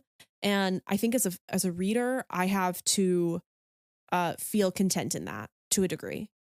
And so I think as time has passed, I've felt a bit better about it than when I initially read it. And there's value in sitting with it too, and coming to terms with it and thinking through how you feel about it. Yeah, I think having some space and some distance from the book has settled some of the like really strong emotions that I felt throughout reading it, which is maybe good for this conversation. Not good if you want to hear me cry.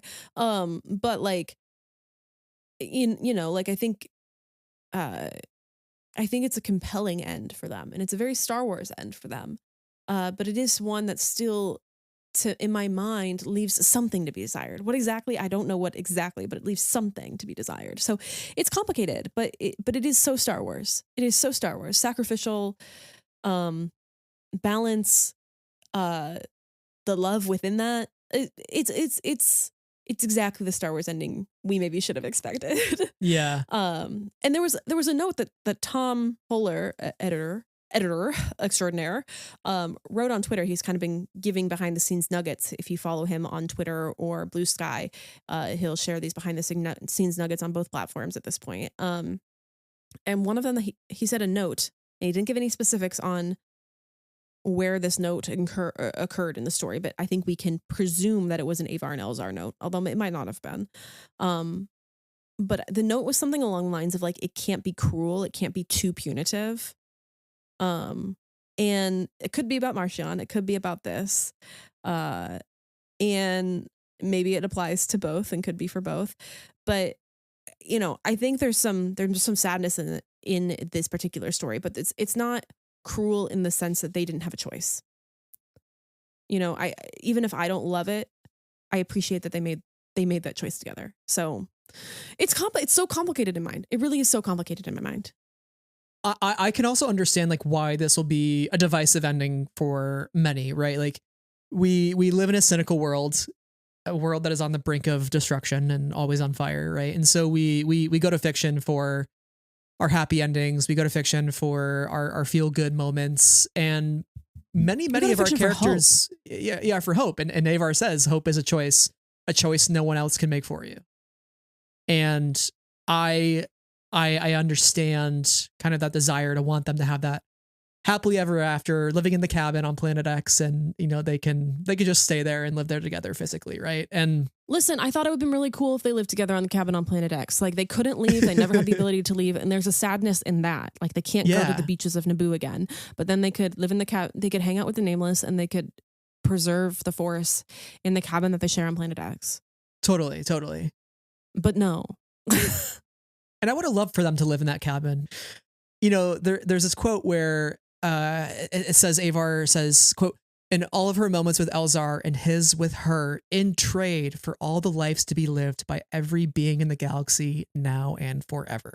There's this quote from Race to Crash Point Tower, which My favorite. is one of her favorites, right? And I'm so glad I brought this to the forefront.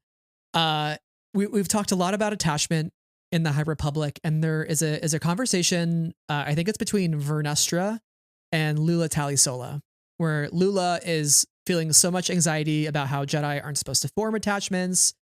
Like if that's the case, like why, like I'm attached to being alive and I'm attached to all my friends being alive too. Like I feel like such a failure because of that. And Vernestra asks her a series of questions to really get to the root of like what attachment is and isn't and when it's healthy and not healthy. And Vernestra says, being a Jedi is about balance. Would you save your friends if they were in danger? Lula says yes. She says, would you save a stranger? Lula says also yes, because she cares about life and light and she would save them because it's the right thing to do. Vern asks, would you save your friends if it meant you would never see them again? And Lula says, of course. But she feels that hesitancy when she says that because she knew it'd be worse if they were gone forever. And then Vern says, then you are saving them for them and not yourself. It is not attachment. And so I think like for Elzar and Avar to make that choice, you know, two people who have been so deeply attached to one another who kind of skirt the lines of the Jedi code to make that choice is really like the choice that Anakin Skywalker could never make. And it's why the galaxy, why the Empire rises. Because Anakin Skywalker could never put Padme and him on Planet X. Like, would they separate? Of course not. Because it's Padme would, because she understands sacrifice, but Anakin would can't. Not. Yeah. When you were like, I'm going into Crash Point Tower, and I was like, oh, I know exactly what conversation you're heading towards. Yeah, that was a good pull. Because it's, you know, the conversation about attachment has been so complicated throughout Star Wars. And I think like the High Republic is the first set of stories that has really had that conversation incredibly complexly with a lot of empathy towards everybody involved. And that is a great conversation to kind of expose the philosophy. And then, you know, we see it in action at the end of the story here. And it's sad. People are totally valid for not loving where Avar and Elzar end up. Like I totally sympathize with that. But it is the Star Wars choice. It is the Star Wars choice. Yeah, Star Wars is tragedy, right? And I do think I don't think it's entirely cynical because yes, it sucks for both of them, but like they are saving the galaxy and making this choice. Who else if not them, you know? And I think the thing that, and this goes into my criticism that I have about the end of the book, actually, because I think that I would have felt even like more hopeful if the story ended with this. Avar and Elzar love each other truly and deeply, but they do not need each other. They are content knowing both of their lives will be spent ensuring the persistence of life and the light. They are Jedi, which is the end of chapter 41.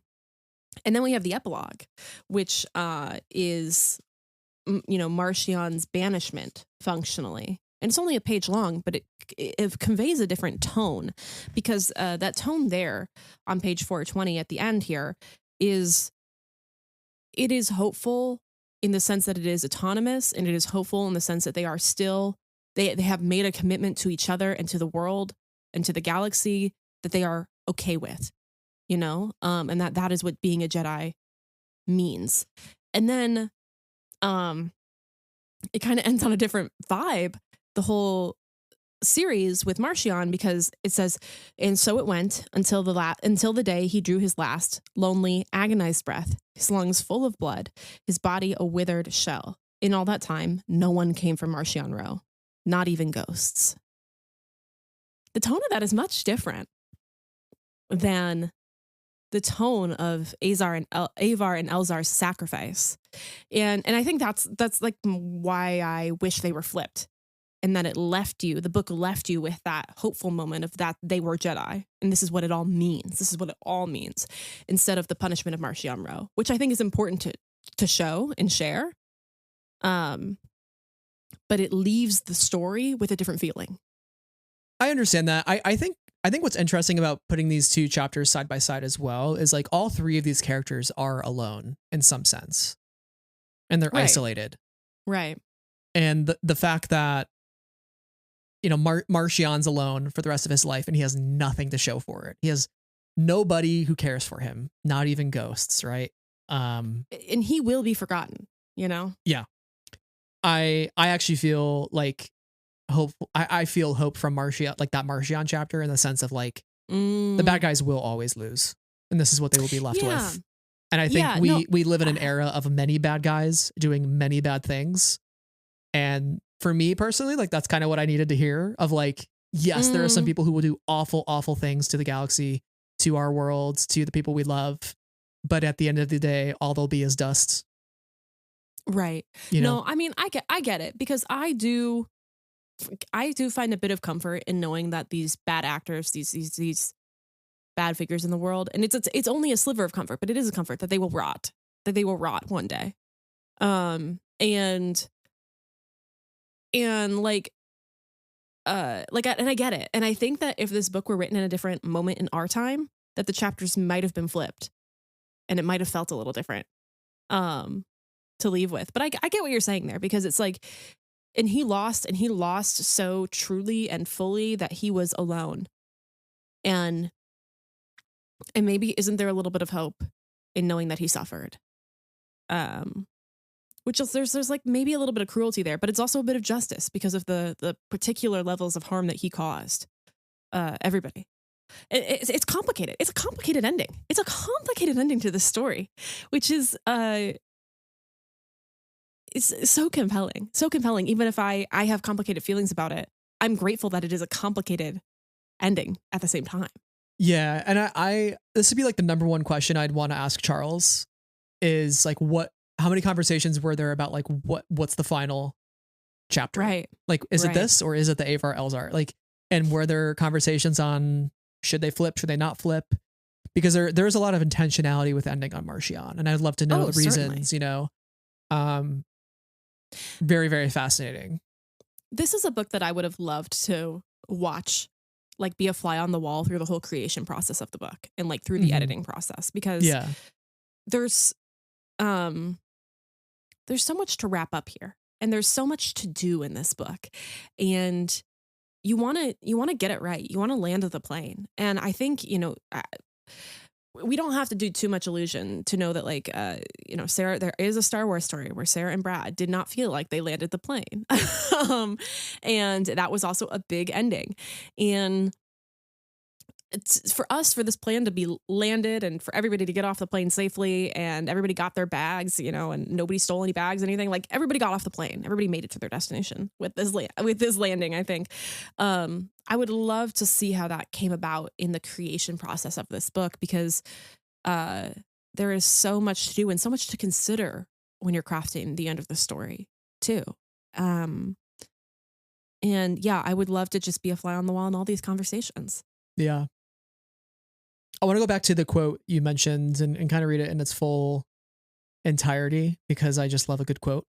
But I think this really is a good wrap up for Avar and Elzar's story.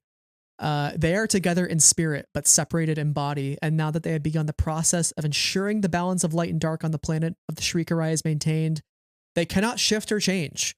They can, with great effort and focus, come to the places where the two great energy fields touch, any of the shining mirrors of the type that originally led them to the planet's core. They can see each other, even speak, but never for long, lest their focus waver. They cannot touch, or all would collapse. This is a loss, but they both accept it. They are connected more deeply than they have ever been before. They are grateful for what they have and are untroubled by what they do not. They fear nothing. Avar and Elzar love each other truly and deeply, but do not need each other. They are content knowing both of their lives will be spent ensuring the persistence of life and light. They are Jedi. And yeah, thank you. I think that's the best paragraph in the book, period. And I think it's like, it brings that hope to that sacrifice that might seem cynical on the surface, but truly it's that they feel more connected than ever They are Yeah, content yeah. knowing they are saving life and light, right? And it goes back to that prologue of like Avar in her prologue saying it's about light and life through actions, not just words. But I love the idea that they can still see each other, right? They go up to that archway that led them to the central room with the eggs, right? And they can still see each other. They can still talk, right? It's just that physical touch that is missing. So it's not that they will never see each other again, right? It's just a different mode of living. Right. And there's definitely like a sliver of hope in that. And it feels like there's a soft smile when you read all of that. And that's nice. And it is nice. Like I won't deny, like I'm grateful for this sort of closure on their story in this way. And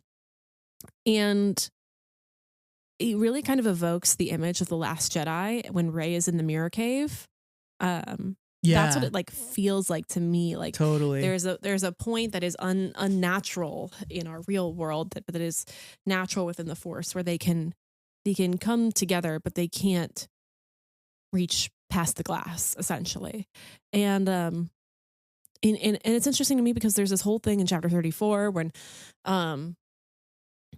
Avar is like really in the Song of the Force. Like she's like in it. She loses herself in it. And I think that's what in part what they're doing now is losing each other, like losing themselves in the Song of the Force so that they can maintain the structure of the galaxy. And it's a really compelling place to be, because when Avar is there, she's like talking about how she feels everything, the past, the present, the future, everything that's ever lived. She can feel Aslan. She can feel, everybody in the galaxy. And maybe there's a little bit of darkness in that. That's where we get like the dark side. She realizes that the reason why she was able to feel all this is because, she connected with the dark side as well. But now when they are in this state, maintaining the light in the darkness and the darkness in the light, they are having to engage with both of those things. So maybe they can come together within the Force and just be comforted in each other's presences within the Song of the Force too, even when they're not speaking to each other or physically seeing each other in those brief moments when they can. Just some brilliant stuff. It's so compelling. It's so compelling, actually. Like, as complicated as it is, it's got me. I'm thinking about it. And complicated's where that nuance lives. Like, we don't have this discussion if we get the log cabin ending, Like, I mean, we'd be like skipping around the meadow with rainbows and flowers and be like, we love Avzar, Yeah, we'd be popping champagne and be like, we did it. I love Cran. Instead, we're talking about the separation, and we're talking about the Hades Town of Star Wars, where don't look back. No, he looks back. Damn it. Oh, fuck it. God damn it. She's gone forever. How dare you, Elzar? Yeah. Which it did kind of feel a little bit like Hades Town, in a way of the separation. It has that devastation. Yeah. The song, what is the beginning of Hades Town? It's the song is it's an old song and we're gonna sing it anyway. It's an old song and we'll sing it again. It's a sad song and we sing it anyway. Yeah, exactly, right. And I think that is the greatest act of bravery, and the fact that they fear nothing anymore, right? Like, what do the Jedi fear? Right. Nothing. And because they made that choice, they fear nothing. And that speaks volumes. So sometimes overcoming your fear is doing the thing you fear the most. Simple as that, Well, it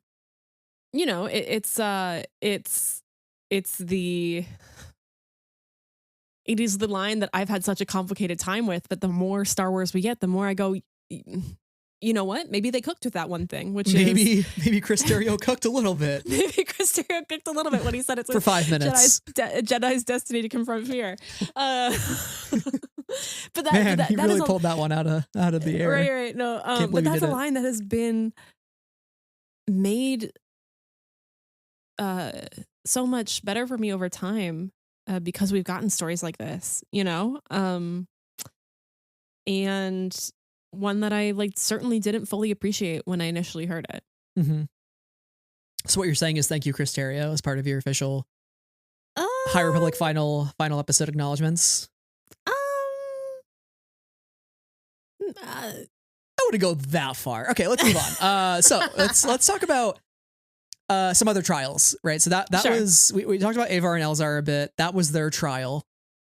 But we have plenty of other characters on Planet X that will sort of rapid fire through who we love dearly. And, you know, while Elzar and Avar are making their sacrifice, all the other things have to fall in line as well. There are a lot of other, Right.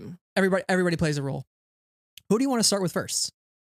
Let's start with, and I don't say this with any sort of negative energy, but maybe let's start with like our least central characters. Like, let's start with Buckets of Blood and Sarah. Sure. Yeah, and Sarah spends most of the time like incapacitated, essentially, right? Like, but does the important job of being there at the beginning and the end to communicate the information to the outside world. But yeah, I mean, they're out of the count, and pretty early on, like right around when Buckets loses his life, right? And Buckets makes an attempt to save the Nameless from cannibalizing each other. And like I'm trying to remember, like, what actually gets Buckets? It's the Nameless, right? Like they essentially kill him, and in an attempt to stop them from doing that, like they kind of just turn on him. Which is awful, because like Buckets we've loved so dearly in the High Republic adventures. He's always kind of been one of the dads of our Padawans, you know, shepherding them to learn important lessons and have good times. And he's always sort of been like the charismatic character who's like, Buckets of Blood, you know, and like he's been the meme. And it was really sad that like he was the one who fell on the knife first in this book and bit the dust. But as a healer and as somebody who, you know, went back into Starlight in his underwear, notably, went back into Starlight to go and find more people, him being the first person to die and to like sacrifice his life makes sense for him as a character. Like, he wanted to protect those around him. He wanted to heal and save those around him. And it was in that effort that he died. Yeah, he will be missed. He will be missed, because who doesn't love Buckets of Blood, especially considering Wet Bub is also dead. And he's also kind of a meme guy. That's a deep pull. Wet Bub. It's an old one, you know? That's like Light of the Jedi, or is that? I think so. Yeah. Yeah. God Who's damn. Gungan? Wet Bub. Is that one of your Glup Shittos? You seem to bring up Wet Bub every now and then. I feel like. Well, he's kind of unforgettable. Is it because his name is Wet Bub? Yeah. Yeah.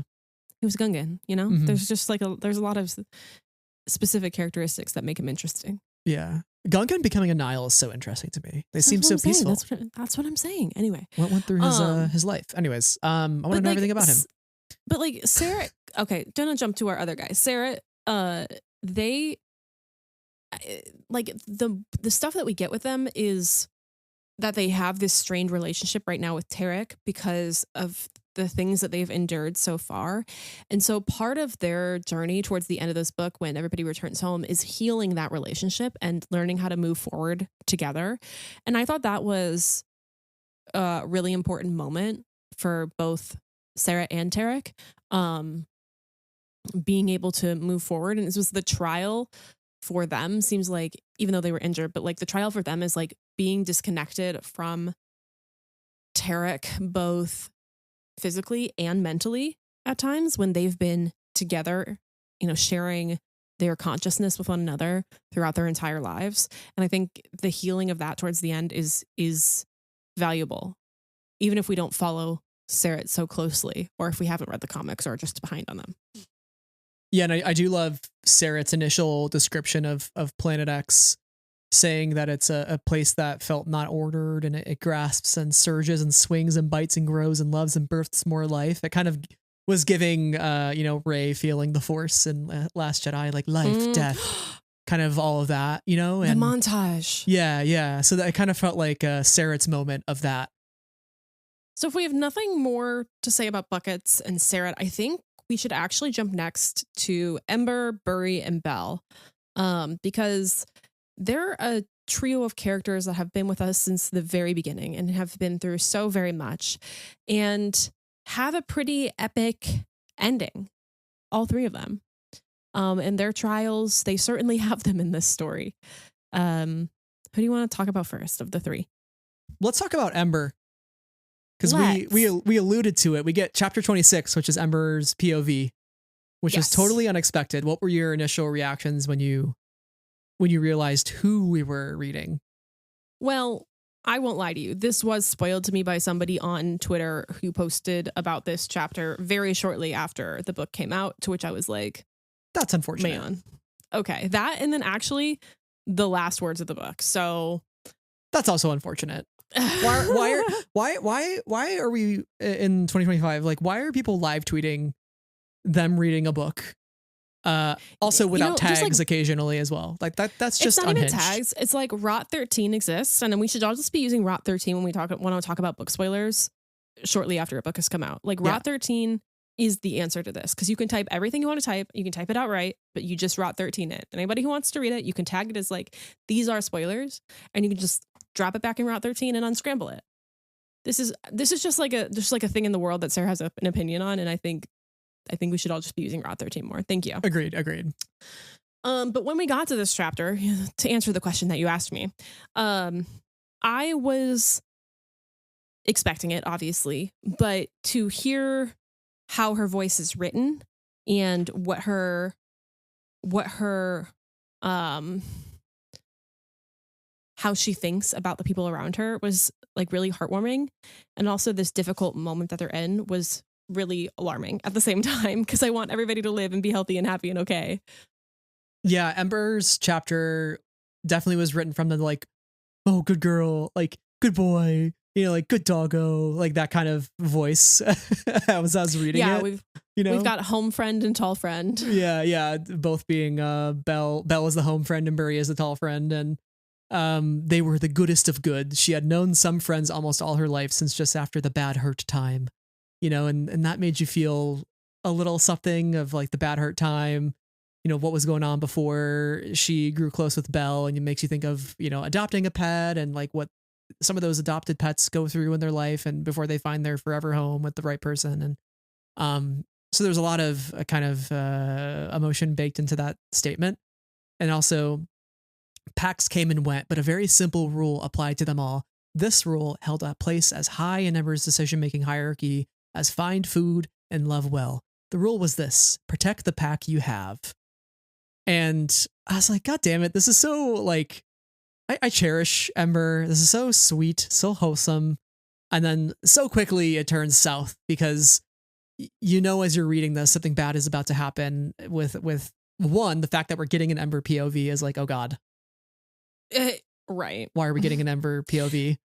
It was like the third Divergent book, when we suddenly got the boy's point of view too. Mm-hmm. It was like just Triss, like for the first two books, and then suddenly in the third book we had multiple points of view, and I was like, oh, somebody's gonna die.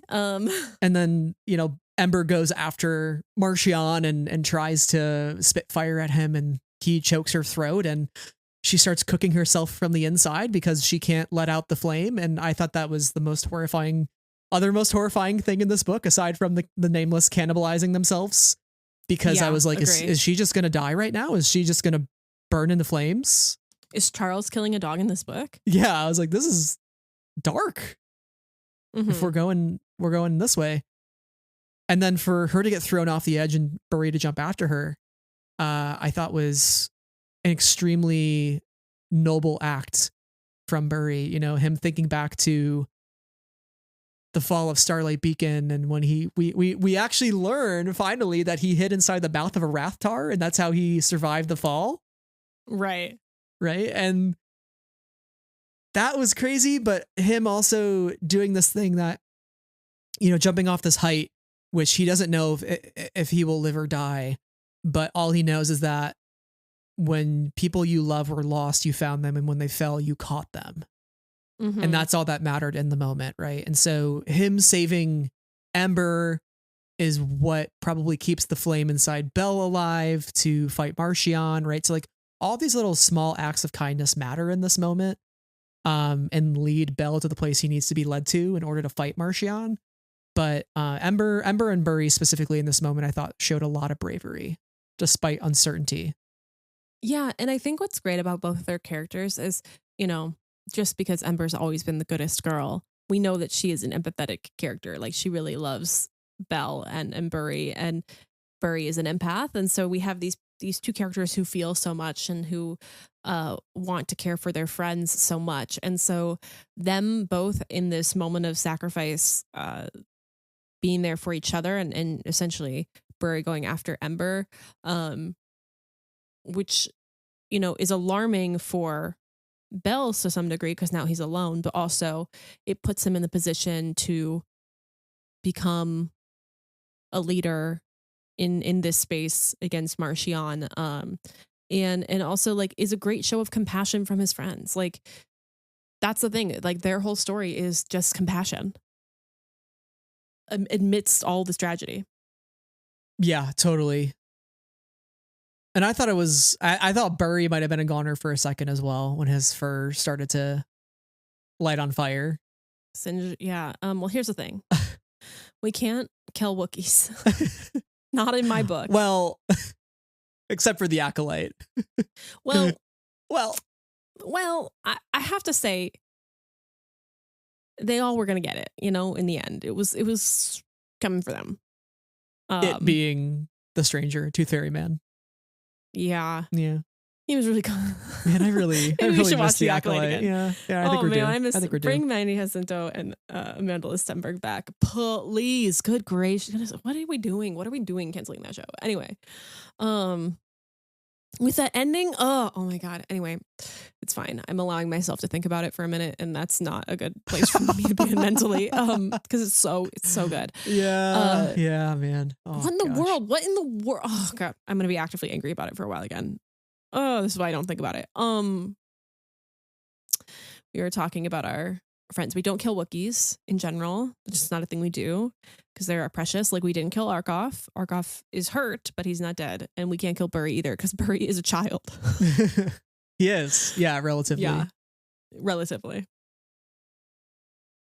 But you're so right. Like, these three always just being about compassion and understanding and friendship, I think is one of my favorite things that I walk away from the High Republic with. It's just like what they each meant to each other. Right. And Belle never giving up to find Burry probably somewhat informs Burry's actions here to fight for Ember and to save her. Right? Mm-hmm. Like, just this a complete unimpeded commitment to your friends is so admirable. No matter what it might cost you. Right? And that's another version of attachment. Just like Elzar and Avar make the choice to save everybody despite never seeing each other again. Like, that was a form of healthy attachment. Likewise here, it's like Burry loves his friends so deeply, he will jump off a cliff to save one of them, even if it means his demise. That's what being a Jedi means. Yeah, 100%. And I think that leads us to Belle's moment. His big moment. Everything has led to this, where Belle functionally becomes the Avatar. He does. Yeah, one could say he is all the Jedi. You really could. Man, if I had a nickel for every time I brought up a line written by Chris Terrio in The Rise of Skywalker on this episode, we would have 2 nickels. It's not a lot, but it's weird that it's happened twice on this episode. In this particular episode, who would have thunk? That's really funny, actually. But it is also moments like these in the nature of Star Wars, when we get something later that helps to recontextualize, it helps to makes me feel a little bit differently about a moment that has come before. And I think that's the beauty of how Star Wars is generally made. And I have to say that this made me feel a little better about that moment in Dross, which anytime it happens, it's kind of a miracle for me.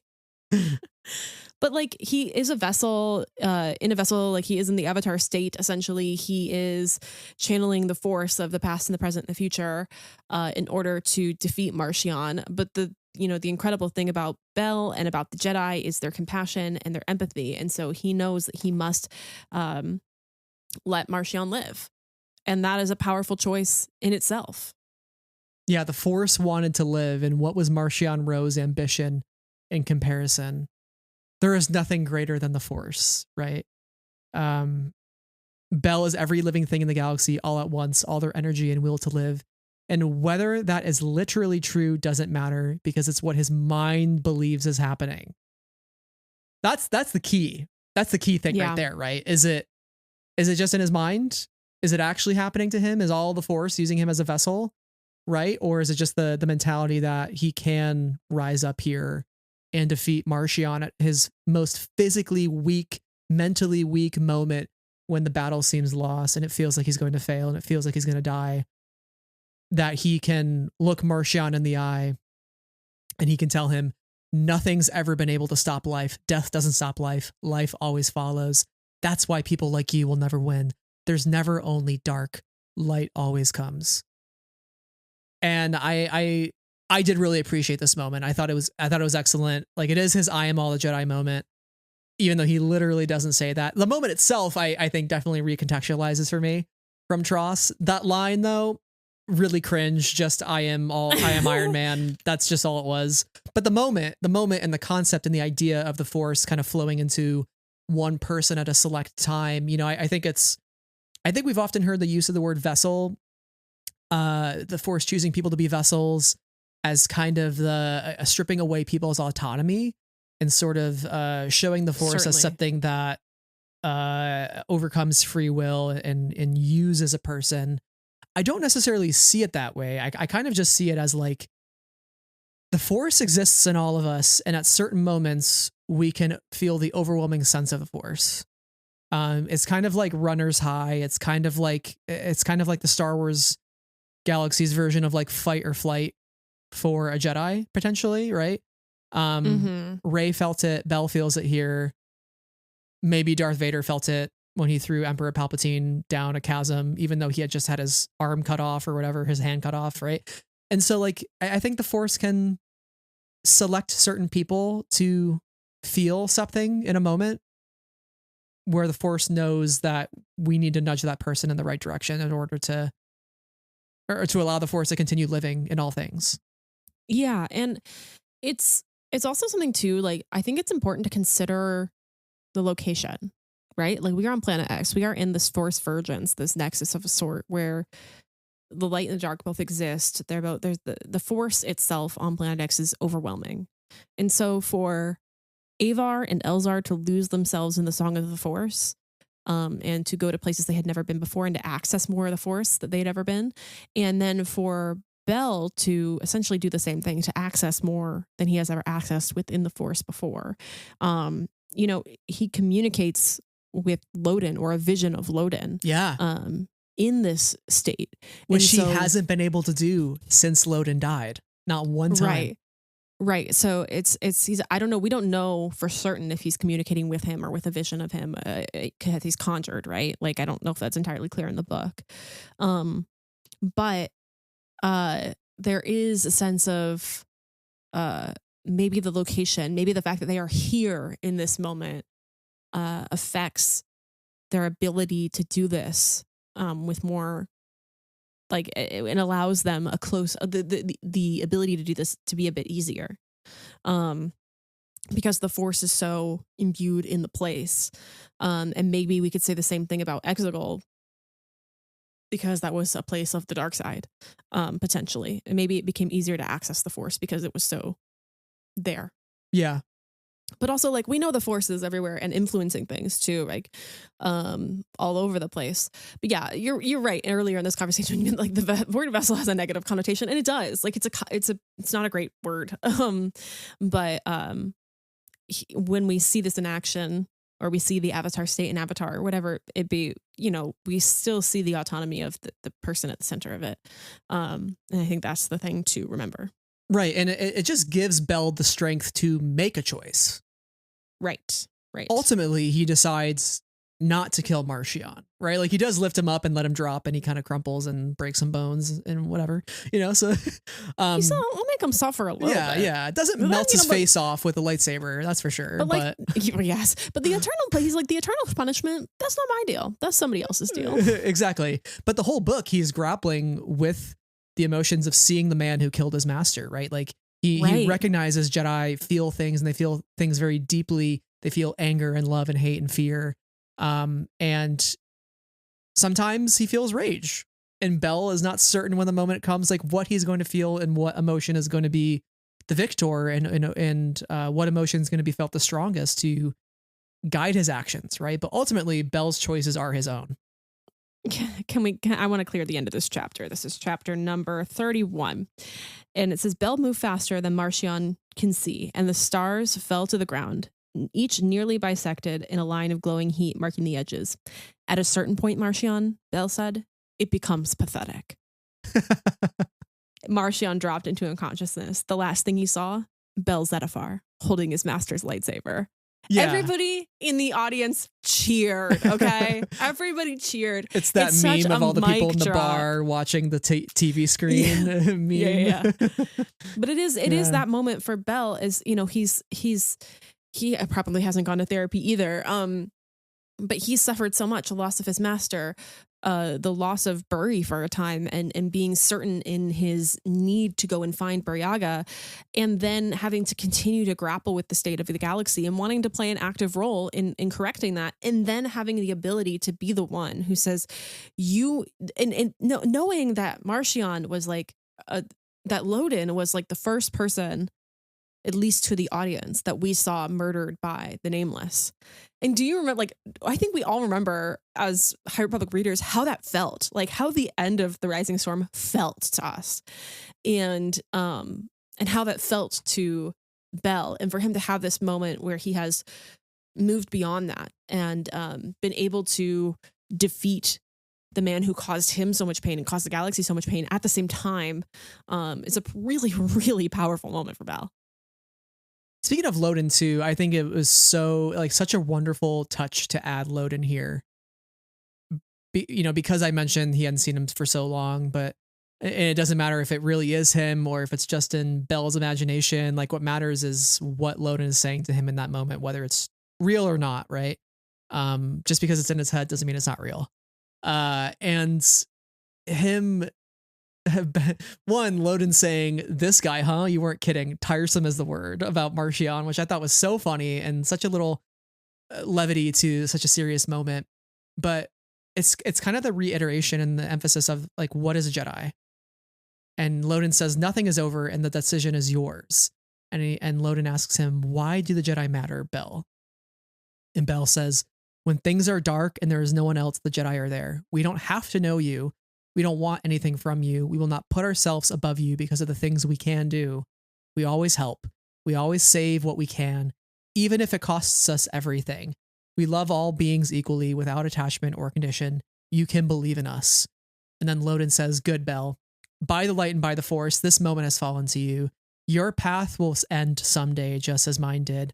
The point is to use every moment you are given trying to make things better. That is the job. I teared up when I read that line. I teared up because I was just like, holy shit. Like, that is such a basic, rudimentary line reading of, like, what is the purpose of a Jedi? And it's literally just like, the job is to make things better. That's it. Be a good person. And you're like, wow, this is the most profound thing I've ever heard in my life. I don't mean that with, like, you're like, yes, yeah. This is it. And it's just like the point of using every moment you are given to make things better. Like, every day is a fight. Every day there's something better you could be doing in a day and age and in a world where everything is just turning to shit all the time. And the most we can do, the most that is within our control, is to use every moment that we have to try to make things better. And that is the best we can do, and I just loved Loden saying that. He could use that powerful moment, being a vessel for the Force, to inflict harm and to inflict his rage, really kill Marchion, but he doesn't. It's how you use the Force that matters. Absolutely. I think that might bring us to people who use the Force a little less responsibly. One of them, at least. One of them. But another trio of Ty, Aslan, and Reath, who also go on, of course, trials in our book, Trials of the Jedi.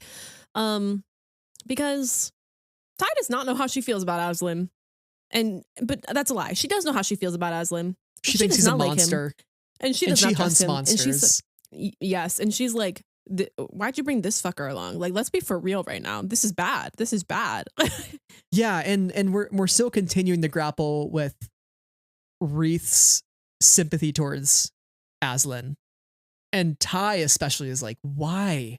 When you get to a place where you're starting to hurt people because of your own fears and you start killing indiscriminately, like that's crossing the line. And Nan kind of told Aslan the same thing of like, just because bad things happen to you doesn't mean you can just inflict that same harm on other people. Like that doesn't give you an excuse just to do bad things. Mm-hmm. And Reath kind of has a coming to moment where, you know, Aslan is still on the hunt to kill the Nameless. Mind you, Marchion Ro's already said die and held up the rod. And Reath tells him, you are going to die a pathetic old man. And he asks him to imagine a galaxy where the Nameless still exists and there is no fear. And that is the path of a conqueror. If you were truly so strong, you would find a way to make the Nameless beneath your notice. And any other decision, and you'll remain enthralled to them until the moment your pathetic life truly ends. He's really so real for that, actually. Aslan, it's been 100 years, bro. Yeah, bro, like, give it up. It's time to get over it. Yeah. Time to work past it. He could go to therapy. He really could. I don't think he's going to, but like he should. You know, maybe he flew off at the end to go to therapy. No, that's what Reath, he's going to be his therapist. That's why Reath's going to. Yeah. But Maybe Aslan holding up the rod after Reath kind of confronts him and challenges him and he says, live. And he also needs Reath and Ty, the light and the dark in the middle, between the three of these people. What did you think of that moment? Because I thought it was really cool, like using the rod for such a noble purpose.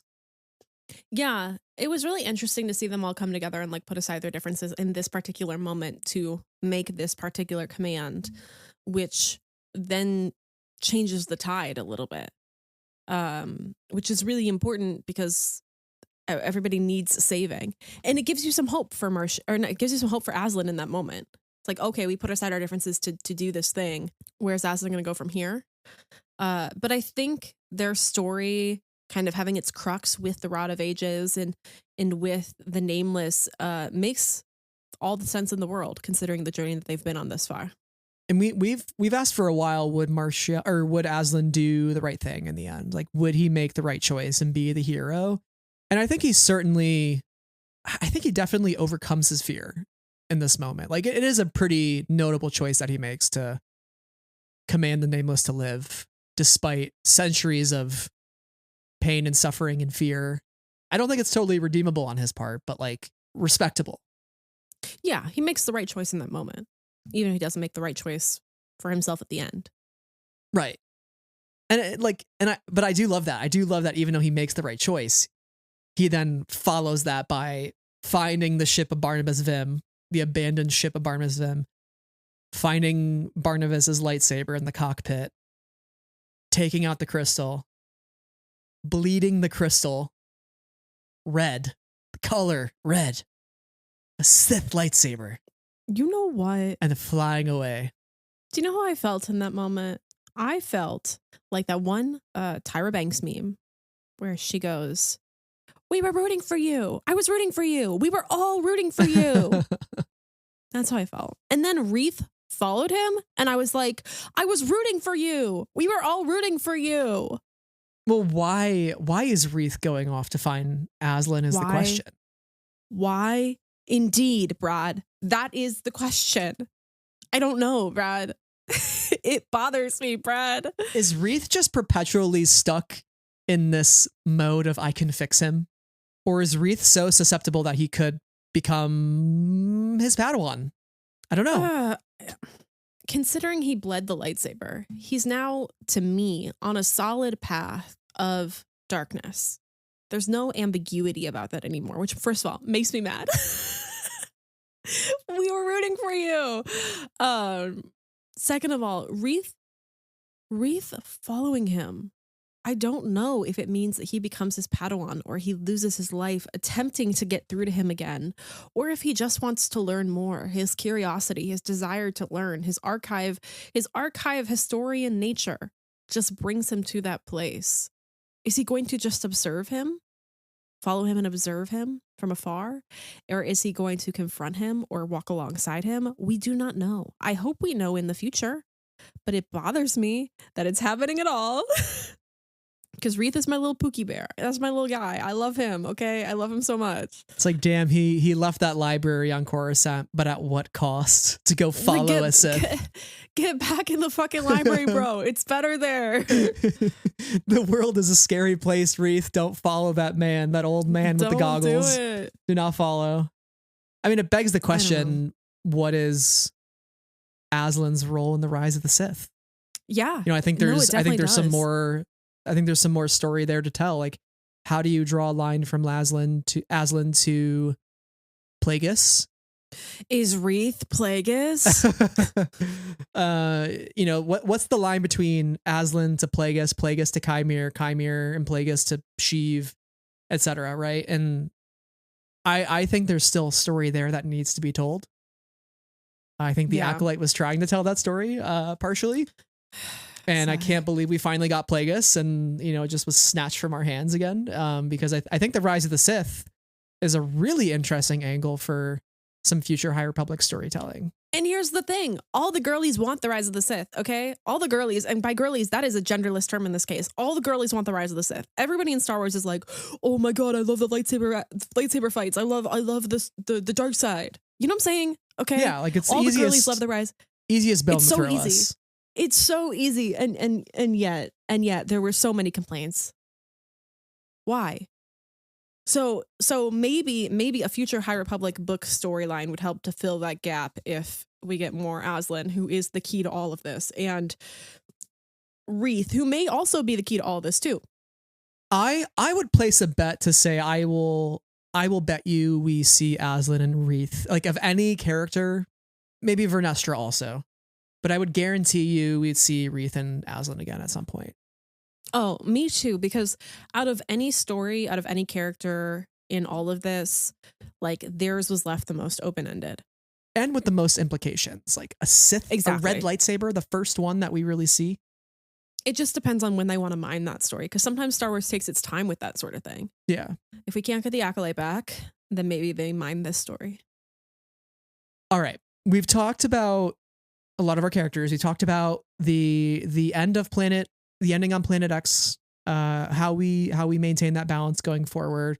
But there's also a lot happening in the galaxy at large, right? Like the Nihil had been defeated. Marchion Ro has been put on trial for attempted genocide on a scale so vast it defies comprehension. The attempted murder of every being in existence. That's a crime. That's a big crime. That's like the crime, yeah. Yeah, and his representation's not going too well either, because his first lawyer dies, and then nobody else wants to be his lawyer. Tough pill to swallow for him. But he gets that life of imprisonment. But not just any imprisonment. I love that his final words are, "You're all so small. Your republic represents the combined power of too many beings to count. You could do anything. You do nothing. I am alone, and I did everything." And then the judge is like, "Well, as you said, Marchion Ro, you are alone. That is all you will ever be until the day you die. This is the ruling of the tribunal. May the light bring you peace." May the light bring you peace. What a great sentence. Yeah. So I think his end is perfect. That life in prison on a asteroid. We don't know all the time that he spends there, how long he's there for. Like, are we in the prequels? We know Evereni lived for a very long time. So like, how old did he truly get? You know, like is he dying of old age while the Battle of Hoth is happening? Who knows? Who knows? You're actually right about that. Who does know? I think that's a really interesting thing, and I think that like Marchion Ro being on trial in the Republic is also really compelling. I did read a really great Reylo fanfic once, where there was also like a trial of Kylo Ren, and it was like really compelling and interesting. So I was excited to see this sort of same thing here. And it also reminded me of the end of, my very favorite, Victory's Price, in the ways that we choose to move forward after everything has happened. And so I think it was really interesting that and justified that Marchion ended here, and that they didn't put him to death or anything like that, but they alas allowed him to live out the rest of his pitiful life as alone as possibly could be, with no chance of getting to any planet or any, like, nothing in its the path that they, shot him out on. And that we know that his life comes to an end in that same place where that punishment began. And so there's definitely a sense of closure there that I think is great. And I think it's a strong showing from the Republic too, to say maybe this is slightly more compassionate, of an ending rather than guillotining you or whatever. We'll let you live, but it won't be pretty. And also, once again, words we perhaps never thought we'd hear in Star Wars, takes 2025, of which there have been many at this point, but the word genocide. Mm-hmm. Notable, for sure. Notable. Yeah. And I think also notable is Ghira Starros' end. We didn't talk a lot about Ghira in this conversation, but her being sort of the other head of the serpent of the Nile, we know that she is trying to essentially kind of strike some deals behind the scenes and really spin herself as an unwilling victim that was coerced by Marchion. And some of the deals that she is arranging is to basically give them short-lived Nile technology. It's science, essentially, right? Like the storm seeds, the scav droids, etc. And she wants to give these to all the different groups that are emerging in the wake of the Great Disaster. Like we have the Grafs, we have the Santekas, right? Like those are top ones for sure, but there's also new ones that are coming to fruition, including the Trade Federation, the Banking Clan, the Techno Union, right? The Techno Union. So I think it was really cool to get those mentions, because I think it makes us understand why the galaxy is so fragmented and why the Republic is so fragmented in the prequels. It's because of what happens in the High Republic. Yeah. And, these things affect politics and business and trade and all these things over time. None of these things change in an instant. And you can see that here as the seeds of the Confederacy are being planted with Ghira's real desire to be like, oh, I was never a Nazi. Yeah, I was just following orders. Yep. I was never a Nazi, not me. So I think that's an interesting position too, because she, to a degree, wins. She definitely wins against Marchion, and she also wins for herself in the way that she gets to continue her life, more or less unscathed compared to Marchion and other Nile who either lost their life or were imprisoned. The person she does not win against, however, or win in relation to, is Avon, because when she tries to send her a message, it says message not received. Avon is functionally dead to Ghira. And, we know from Wayseeker and that story that she ultimately exiled herself with other scientists to a safe planet that was very difficult to get to, so that they would not be used and abused for the technology that they had knowledge about or were participated in. And so I think that's a really interesting place for her to be. But this whole time, Ghira has said that she has done all of the things that she has done in order to be on the winning side, and in order to ensure a safe life for her and Avon. And Avon, at every turn, having been kidnapped twice, and having been betrayed by her mother, ends up rejecting her in the end and saying, I'm going to go live my own life, and I don't need nor want you. And this is maybe a little bit sad for me too, but we are at a crossroads and I cannot walk alongside you anymore at all. We have to go different directions. So I thought that was a really powerful choice for Avon. And a good bit of loss for Ghira too. Right. It says in the end, Ghira Starros won nothing. She was lost. Yeah. Right. And it's not even just that Avon is unreachable. It says in her file that subject deceased. Right. Avon probably faked her own death in order to escape with these scientists, as you mentioned. And I think there's some commentary in there, right, in the day and age of very politically divided world that we're living in, right? When a lot of families are being driven apart. I hear a lot of stories of families who have cut themselves off from each other because of political differences, right? And so I can certainly understand where Avon is coming from to say like you sided with the wrong side, the bad side, the worst side, and like I want nothing to do with you.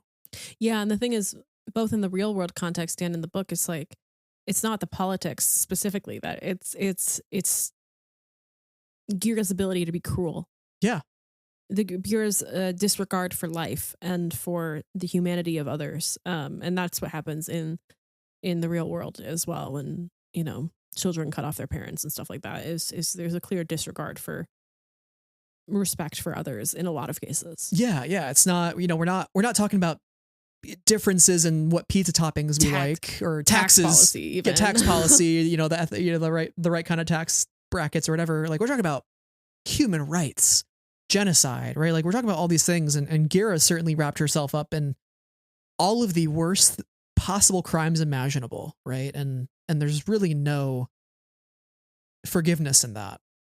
The galaxy was almost brought to the brink of extinction. So speaking of Gira Staros, maybe one of her opponents that kind of maybe comes out better on the other side in a sense, because she keeps her republic intact, is Lina Soule. Oh yeah, Chancellor of the Republic. Certainly, she does kind of win at the end of all of this to a degree. Yeah, I want to talk about this idea of like the ideal republic, the republic that is sold, because we, ever since the High Republic began, we've heard of we are all the Republic. Like, what does that messaging mean? What does it truly signify?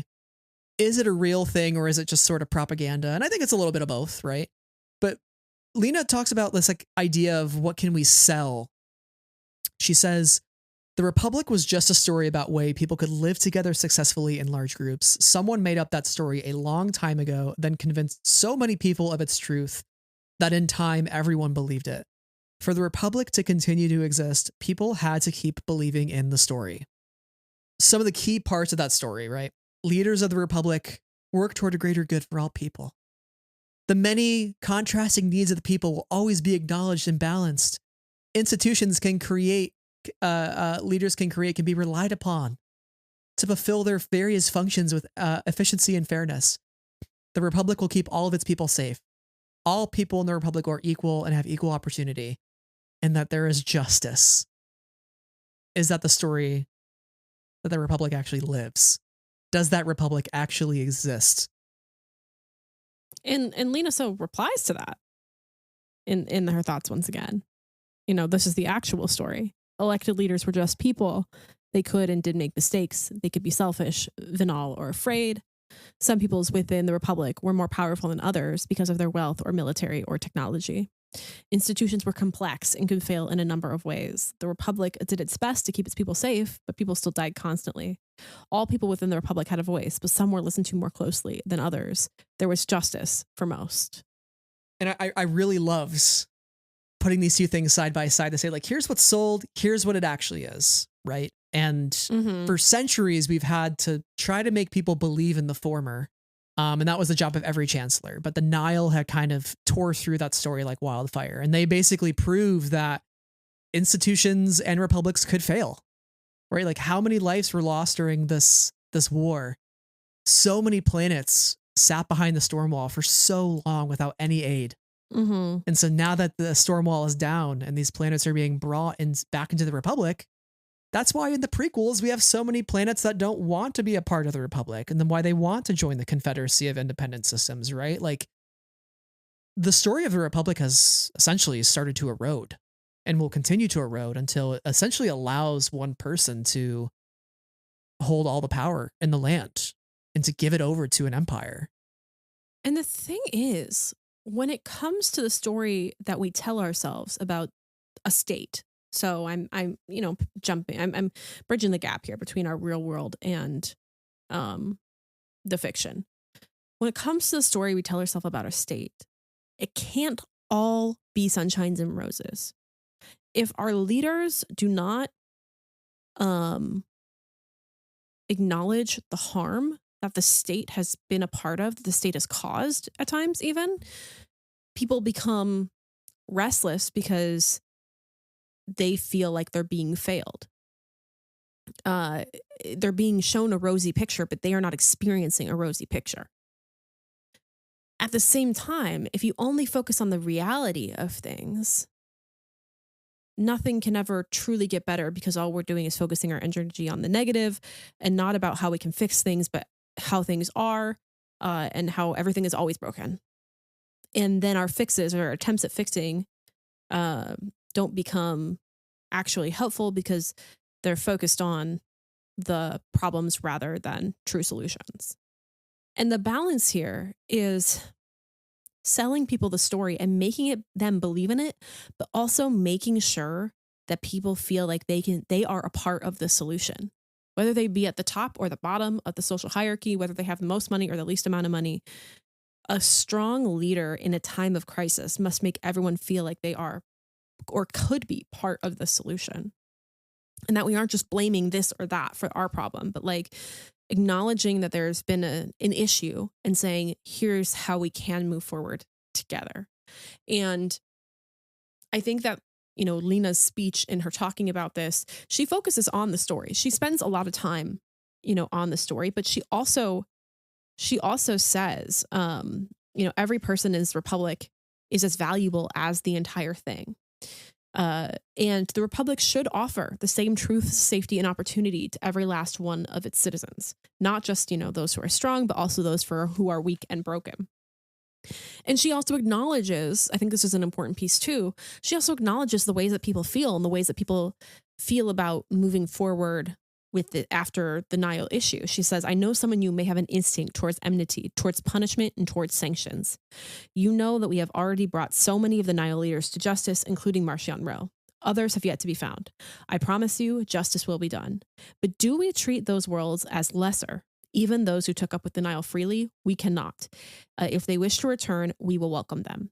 We are all different in our individual lives, but in our hopes for what we want for this galaxy to be, what we want to share with each other and hand down to our children, we are all the same. We are all the Republic. Our true strength lies not in what we do when things are easy, but what we do when they're difficult. I believe that. I believe that with everything I have. I think you do too. Have faith, my friends. We'll do it together.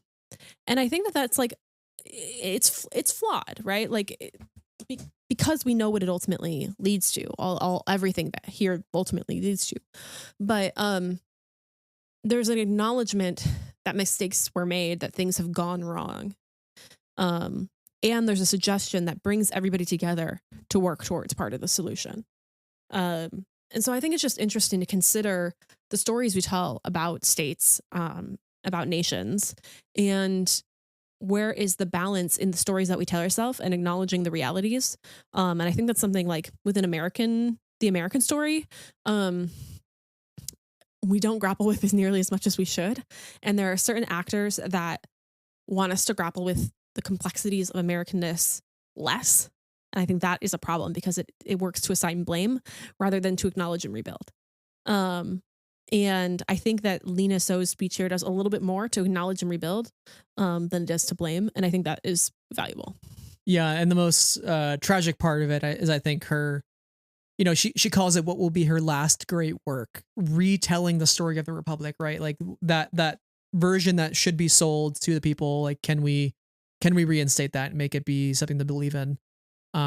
Ultimately it won't be believed in. Right. And so there's tragedy in that, but I totally drew some parallels to our current world. Just the fact that, like, for the Republic to continue to exist, people had to keep believing the story, right? And it's the same thing with democracy, right? Mm-hmm. It's democracy only works if people believe in it. Yep. Very simple, right? Yep. Democracies are given away, as George Lucas had said, right? Like, the moment we stop believing in democracy is the moment we lose it. And we are very clearly seeing the rise of fascism in the United States. We are giving away more of our freedoms. Not giving away, but they're being taken from us. And the rule of law is not only being tested, but completely overthrown. Right. And we, for so long, we've kind of lived by a piece of paper called the Constitution, and it's sort of been like the honor code that, like, hey, we'll live up to that. as best as we can. And what happens when somebody comes in and just says like, I won't. Yeah, and also how do we as a people reckon with all the times in which we have failed? And how do we tell that story in a way that truly acknowledges that the harm that the citizens and the government caused other members of the society, while still maintaining hope in the project of the state?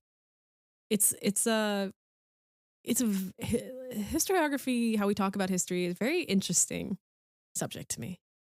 It's you can't pretend that like your republic is just super great and infallible when it's just truly not, because pure republics just don't exist, as Lena So says. I'm just kind of yapping, but like it was really interesting, this idea of like the story versus reality, and how do you get people to believe in the story to make sure that we're at our best version of ourselves, and what happens when you can't do that, and it's republics fall and they die and they turn into empires. It's interesting because like the ideals are not bad. Like the ideals are good and decent, and it happens again in the New Republic. You think of, like the end of Victory's Price, and then also the corresponding conversations that happen, I believe, in Mandalorian seasons 2 or 3, with former Imperials. Like these ideals aren't bad, and how we move forward, these ideas aren't bad, but these things are flawed. Institutions are flawed. People are fallible, and there are going to be complicated times even amongst the best of ideals. Totally. And with that, and these good ideals, and maybe a hopeful feeling that we can leave ourselves with, I think that brings us to our favorite segment of all the segments, Odds and Ends, where we kind of just throw out all the things that didn't fit into our main conversation, because there's so many things in this book that we would be here all day if we wanted to talk about all of them. And our ideal is to be able to talk about all of them, but we're just two people sitting in our respective rooms, having a conversation over Zoom. And so we just do a rapid fire Odds and Ends. Yeah. Do you have some Odds and Ends, Brad? We didn't talk about the Battle of Eriadu a lot. Admittedly, no, hardly all. Admittedly, listeners, you might be able to tell this was probably the part Sarah and I, every Eriadu chapter, we were like, okay, let's get to the Planet X again. And not to say we know ourselves and what we want. yeah. Like not to say Eriadu was bad or anything, but I will say it was a little tough to be reading this book, and like the juice and the meat and the potatoes of the story was Planet X, and to kind of be taken away from that every couple chapters, it was a little tough. And by the end, we stopped getting Eriadu completely, I think, for like the final, maybe like half or third of the book. And that made me kind of happy, because I was like, just give me the Planet X. Give me the Force, yeah. But I liked getting Kentum Sai and Emmerich Kaftor, because Emmerich is one of my favorites. Love Kentum. And getting to see them both interact was a lot of fun.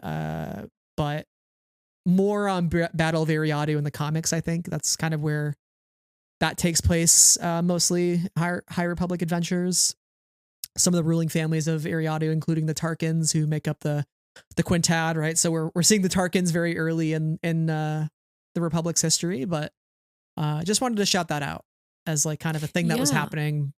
Not necessarily what we were most excited for, but I think it definitely was interesting.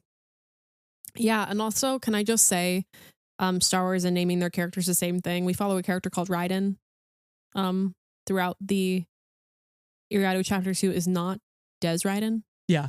But a different Raiden. Bail Organa, Bail Antilles. Different guys. And I think that another one kind of related in the same this same realm is that Emmerich and Cyan Holt are together at the end of the book. There's just like a little mention. You're like, I see you, Charles Soule. I see you. Are they getting flirty? I think they're dancing. Are they not? Am I making shit up right now? And there's some jokes in the High Republic adventures of Cyan being his girlfriend. He's like, she's not my girlfriend or whatever. I'm like, you guys are dating. You're like, and I hope she is. Just kiss already. They make a great couple. Yeah, they're hot. Yeah, all the tension is really hot in Trail of Shadows. I always appreciated that. Absolutely. Yeah. Notably, Kevin Targ does get a mention. He's trying to calculate where the blight might appear. Kevintar. One of our favorites after all this time. One of our favorites. Yeah. Yes. And our good buddy Mark Thompson does say Kevintar, but I will respectfully say that is incorrect. Yeah, no, it's Kevintar. It's literally just Kevin. One thing that I thought was really interesting towards the end of the book is when we get back to the Senate, some of the Senate pods were draped in black like fabric for the blighted world. So there's like an acknowledgement that not everybody that was once here is here now.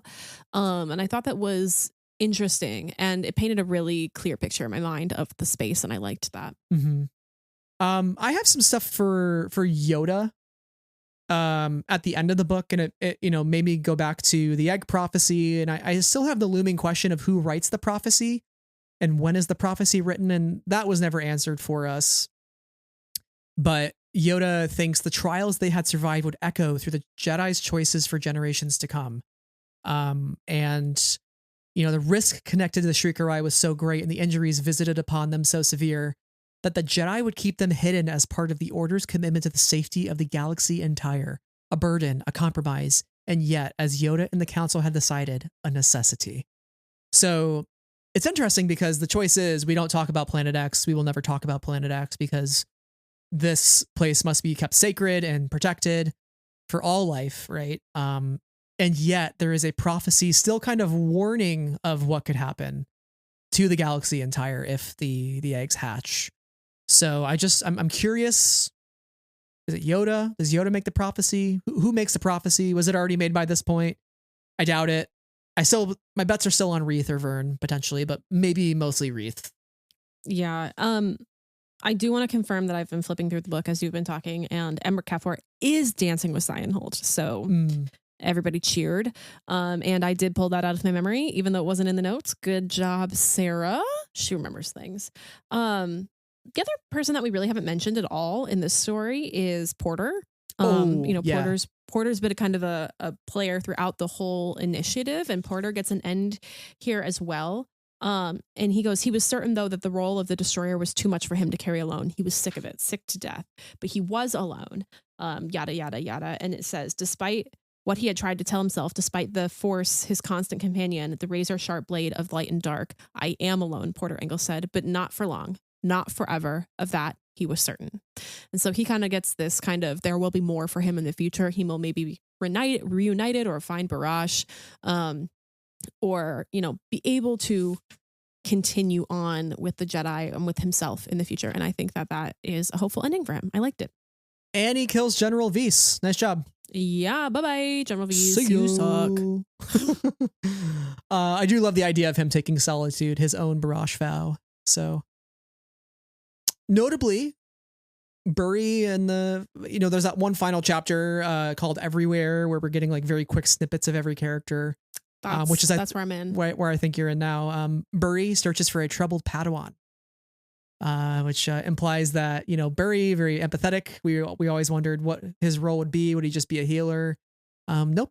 He'll become a master, and he will help, I'm sure, not only one, but many, many generations of Padawans to come, because he is probably the best master of all, because of his empathy, because of his ties to his home planet, and because of how much he feels. And I think there's some value in that as a Jedi, to feel, not conceal. I think it is a really, really lovely thing that, man, this is a really good chapter, because Bell's end just says Bell did not see Loden Greatstorm again. He did not need to. Charles. Oh my God. Hitting us with the daggers. Yeah. But like Burryaga moving forward with the Jedi is also really lovely to see these young characters grow up over time and choose to move into these leadership roles. Same with our good buddy Imri Kantaros.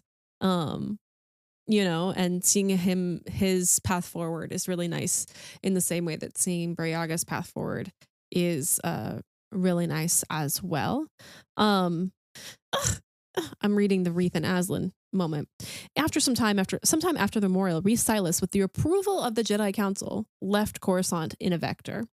Reeth decided to search for Aslan Rel. He had brought both his shield and his lightsaber because he did not yet know what the choice he would make once he found his quarry. Ooh. Aslan was lost in more than one way. It was Wraith's job to find him. Beyond that, he would trust in the Force. I love that. The sword versus the shield. That was the old Salandra show. Salandra question, show shield. You know, Yeah. She's always, that's why she carried her shield. I love that. I love that.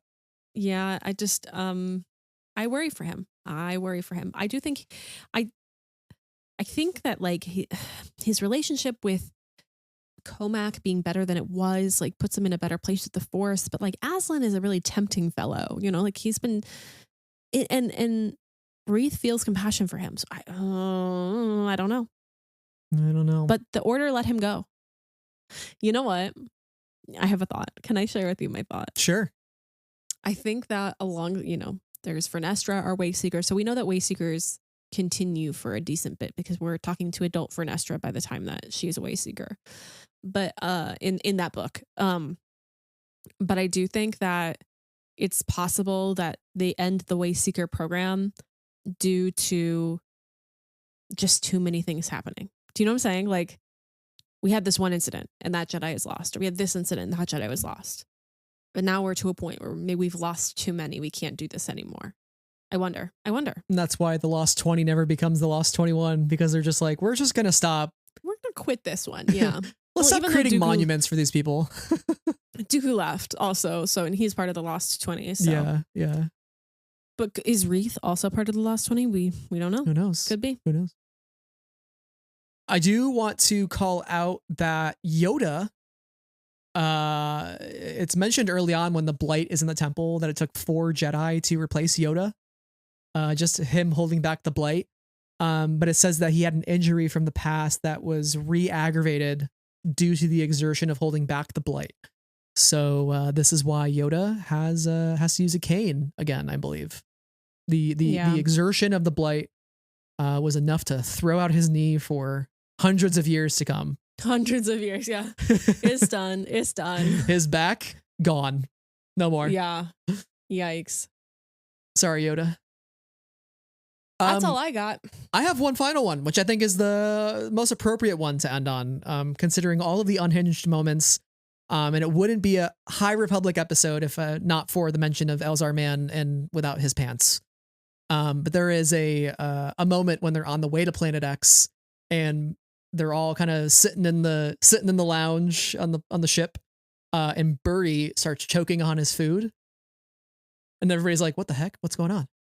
And they basically sense that something is happening in the cockpit.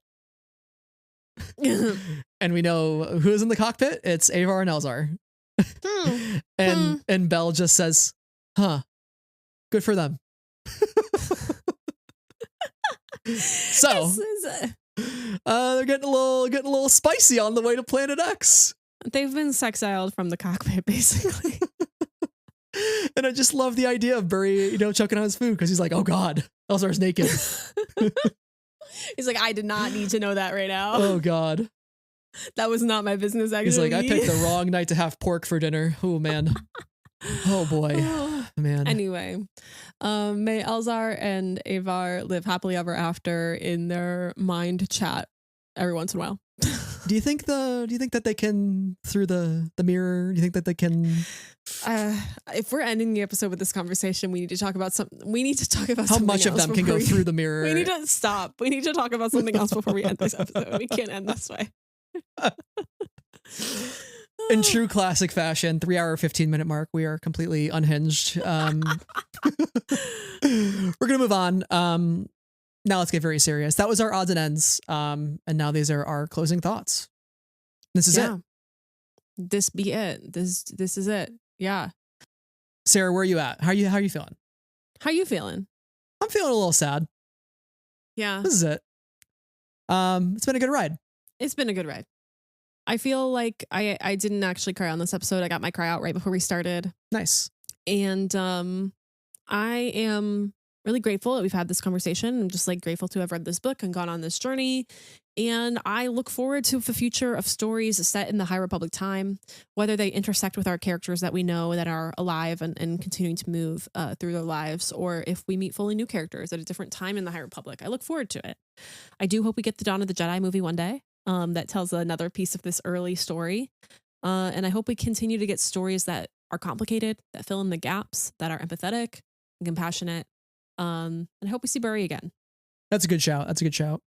Yeah, I'm so grateful for the High Republic because it was revealed at a time where myself and many others were about to feel at their lowest, or were feeling at their lowest, either as a Star Wars fan or as a person, speaking just from my experience at least. But the High Republic was sort of the starlight beacon for me to continue engaging as a Star Wars fan, and to find my, kind of rediscover, rekindle my love for Star Wars when I thought it might be slipping away.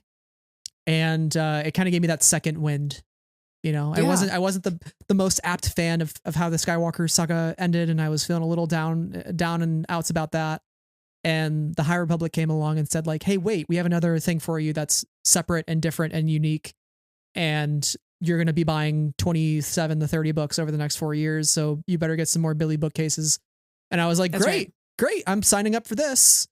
And here we are. And we've done so many episodes, had so many opportunities to talk to folks on this podcast, and talk to many listeners who come up to us at Celebration and say, they love our book discussions, and it makes them feel like they have a friend to talk to about the books. And, it's really special every time we get one of those folks to come up to us and just chat about these stories, and so that's the most special thing, is the friends we made along the way, coincidentally enough, whether fictional or real. Yeah, and I just want to express again, you just did, but I just want to express it again. Because I don't know if we highlighted this on our Celebration episode, we might have, but if you ever come up to us and engaged with us in our book discussions, and either, said that you got it back into reading because of them, or you decided to pick up a book because of them, or you just have enjoyed being a part of the conversations that we've had, thank you. Thank you so much. We just love to read, and we're just two friends who decided to start talking about these books. Do you remember the first Google document that we did for Light of the Jedi? It was crazy, because there were so many names in that book that even if those characters didn't live on, we wrote every single one of them down. I took paper notes. I still have my notebook with all of my paper. I was doing charts and organizational charts of the Nile. I was unhinged. Yeah. It was a lot.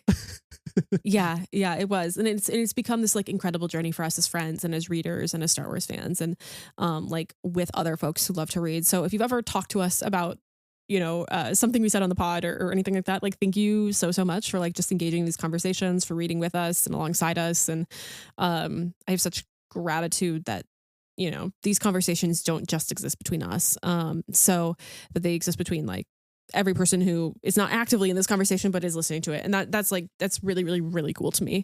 And yeah, this really was just a new life for both of us in our Star Wars fandom. And I am so incredibly grateful to the authors, to the folks at Lucasfilm, to everybody who puts these books together, the editors, cover designers, all those folks who really helped to make this happen. I feel like I'm writing my own acknowledgements right now, but we kind of are, because we spent such time talking about these books and engaging with this story. And I really feel like we get to do a group hug here at the end as we move forward beyond to these stories. So yeah, I hold a lot of gratitude in my heart for this chapter of Star Wars. And I hope that we continue to get stories that are that share as much representation in the types of people and beings that they have, and that are as compassionate and as thrilling as this has been. Absolutely. Thank you to everybody who made the High Republic possible. Thank you to the fans. Thank you to our listeners who have been with us along the way. Thank you, Sarah, for the many, many hours. Thanks, Brad. We were still very, kind of new together as co-hosts more formally when this was announced after our Resistance series. And this podcast was still in its first year. It hadn't even hit the full year mark when the High Republic was announced. That's crazy, right? So No. When the High Republic was announced, it was before the podcast, because it was announced. No, it was February 2020. No, but Project Luminous. Project Luminous. What do the Jedi fear? That was seeded in 2019 at Summer. Celebration when we met. Yes. Oh, true. and then a little bit more at San Diego, and then the full reveal in February. Yeah. Right. So like this podcast has basically been around as long as the High Republic has been publicly on known. people's minds. Yeah. So like that's Yeah. so like what does our identity look like going forward? Who knows? Genuinely WTF. I mean, you know, we still love books. We're going to be engaging in the Star Wars books. We might not engage with every book to the degree that we have with the High Republic, but like we love a good Star Wars story, you know, like, yeah, it is work, but if there's a story that we love along the way, you can bet your bottom dollar that we'll be here talking about it or talking with the person that wrote it. Because these stories matter, and publishing is really our bread and butter for Star Wars, and where we think some fascinating things can happen and can exist that don't always make it to the big screen. So if that ever does happen someday, if we do get Star Wars on the big screen, which I'm starting to think will happen, because I think out of necessity it has to happen. Star Wars on the big screen is happening next year. What are you talking about, Brad? Yeah. It's kind of wild. It's next spring, wild. and then the year after too. Different movie. Yeah.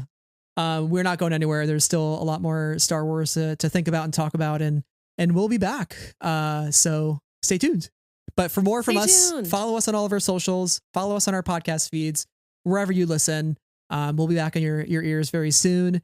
And huge shout to everybody who listens, and make sure to drop a rating if you enjoyed this episode. If you've enjoyed our book discussions, let us know.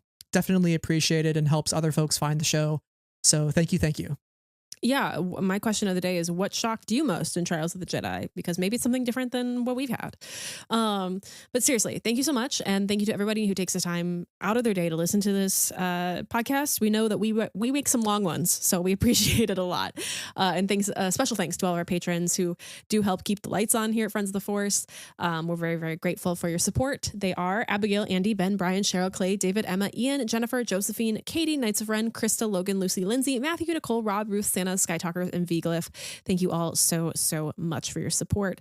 I hope that whatever part of the day it is that you have had a good meal today, that you've drank water, make sure that you're taking care of yourself, because I've been seeing that COVID is on the rise lately. So, test if you're not feeling well, mask if you're not feeling well, and take care of your community. I think if there's one thing that Trials of the Jedi, if this whole High Republic story can leave us with, it is caring not only for ourselves, but for the community of people that we have around us. So be well, hydrate, love you.